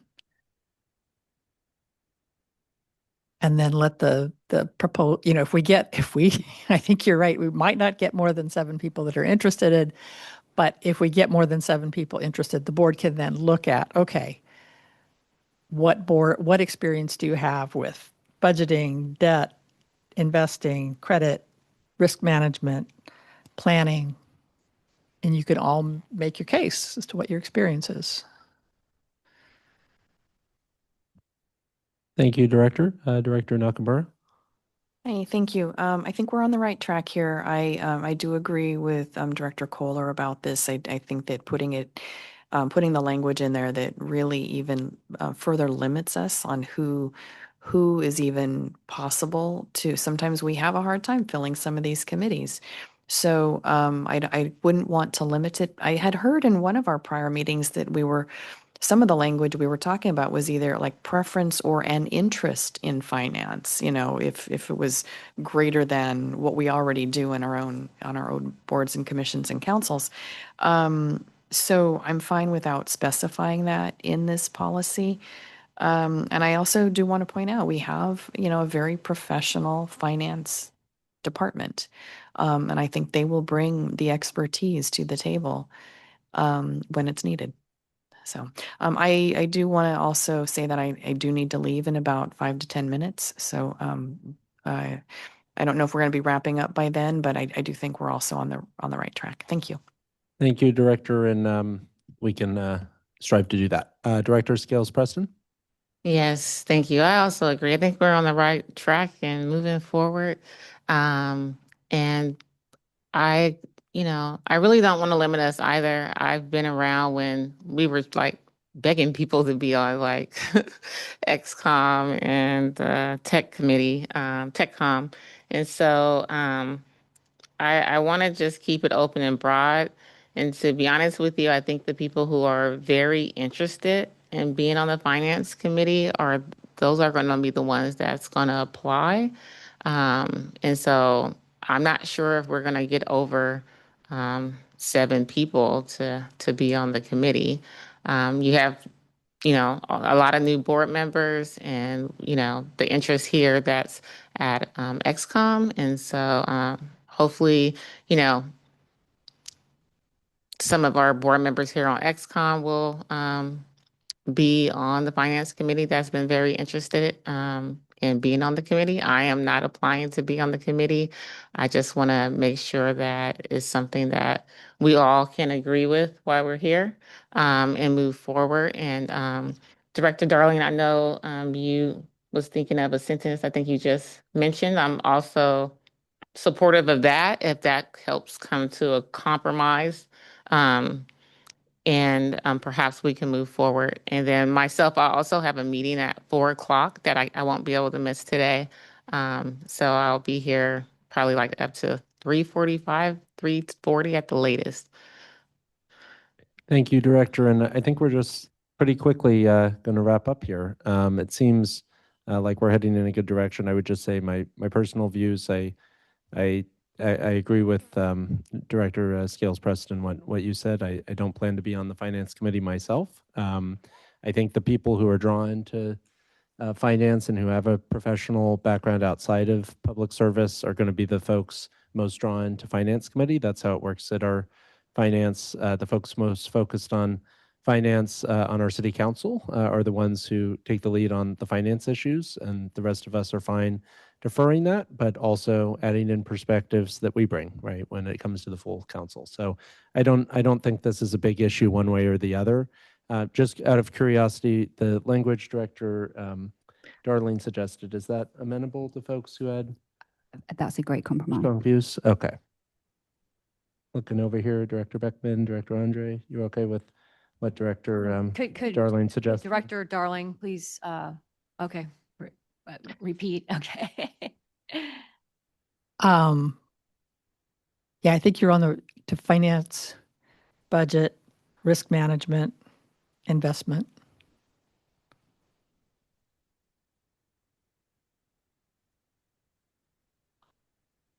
And the partridge in the pear tree.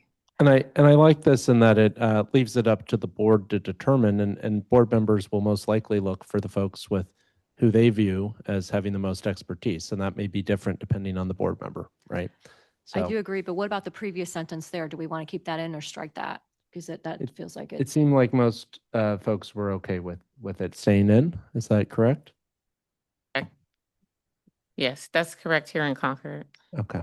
I think a majority is okay keeping it. All right. Moving on, I think we are all fine with the term limits. That is the same as we have at both TechCom and XCOM. We didn't talk about that much at the last meeting, so if folks are okay, we'll move on to the next section. All right, meeting schedule. I heard some differing views. Why don't we just start in Concord? It sounds like I heard from Director Nakamura a preference for the staff recommendation on this. Is there anything further to add on your part, Director? I'll start with you since I usually No, start on the ends. I'll reiterate that. I think that if staff is going to be helping us to facilitate these meetings, it's really important that we lean into what their needs are so that they can do a really good job at it. Thank you. Okay. Director Darling? I think what we have here can work. I think you could always include the caveat because it really depends on who the people are and what their other standing meetings are. You could just say first meeting, or another time acceptable, or another time that everybody on the committee and the staff think is groovy. Yeah, I was thinking that too, just in terms of we don't want the board of directors having to go and decide when the committees meet. That's not the case, I think, for our current. So maybe it's a So this is where we suggestion. start, and then if something else exactly. ends up working, Yeah. and you don't have to say groovy. Director Scales Preston? Yes, I think once we have selected the committee members, if we could do a doodle poll at that time with their schedules, then I think that would be the best time what will work with their schedules. Okay. Is that amenable to folks in Yeah, Timberfell? I was going to suggest just leaving it as monthly meetings or as needed and just be silent, and then that can be figured out after the committee's formed. Did you say monthly? It's current says every other month. Oh, sorry. Every other month or as needed. Okay. And strike or And strike- quarterly. And strike the rest of that sentence, and then that leaves it silent. Okay. Or as needed. Okay. Quick question. Yes. One of the jobs is to review and discuss monthly reports from the treasurer. If we're meeting every other month, I just want to make sure that we're That's a good point. tracking. Maybe it's sent out. Well, it's already sent out monthly. It would be the most recent one. Yeah, you could potentially review 2 months. Like if you were meeting in March, you could be reviewing Yeah. the 2 previous months. Yeah, I just wanted to Yeah. make sure that we're No, all that- aware that we will, we'll be 1 month behind on one of those reports. All right. Is there a motion? I'll make a motion. All right. We have a motion from I'll Director second Lauren the motion. Salati. We have a second from Director Scales Preston. Can we have the roll call, please? And just Can we to make clarify, sorry, go ahead. I just say the motion is to approve this committee scope as edited before you today. Correct. Not approve, make a recommendation to the board. Make a recommendation to the board. Yeah. Justine and I were trying to clarify one item. Just to be Yes. sure. Go ahead. Yeah, we just had some back and forth. The item on line 26, financial controls, I just want to confirm that that was meant to go under the section, may also choose to make recommendations to the board as opposed to financial. committee. Yeah, it was. Yes, correct. Confirm. And it's also, I believe, integrated somewhere up top as well. Maybe not. Okay. Yep, that's fine. All right, roll call, please. And Chair Perry, I just want to flag Director Nakamura from Concord. She had to leave. Okay, thank you. Belvedere, Yes. Contra Costa County, Yes. Corte Madera, Yes. Fairfax, Yes. Larkspur, Yes. Mill Valley, Yes. San Rafael, Yes. Walnut Creek. Yes. Motion carries. All right, thank you, everyone. I know we have some folks who have to leave right now, so thank you for sticking with it, and thank you, everyone, for your collegiality and getting us through this. Can I make a quick interjection before please. we lose folks? We'd love to know who's interested in this committee because at the board meeting, we could actually form it if we have the names. So please let us know right now. If there's someone who knows they want to be on it, please say so. Just maybe raise your hand if you're interested in serving on Finance Committee. This is Director Darling. John McCormick from Lafayette, who isn't here. I was just talking to him right before this meeting, and he is interested in it. Thank you, Director. And to clarify, you are not? No. Or in addition? Okay. Director Wilk. Sorry, I am. And Yes. Director Andre. Okay. We have two amongst ExCom members and Director McCormick as well. All right. Committee and staff matters. Any items in Concord? Any items in San Rafael? All right. Meeting adjourned. Thank you, everyone.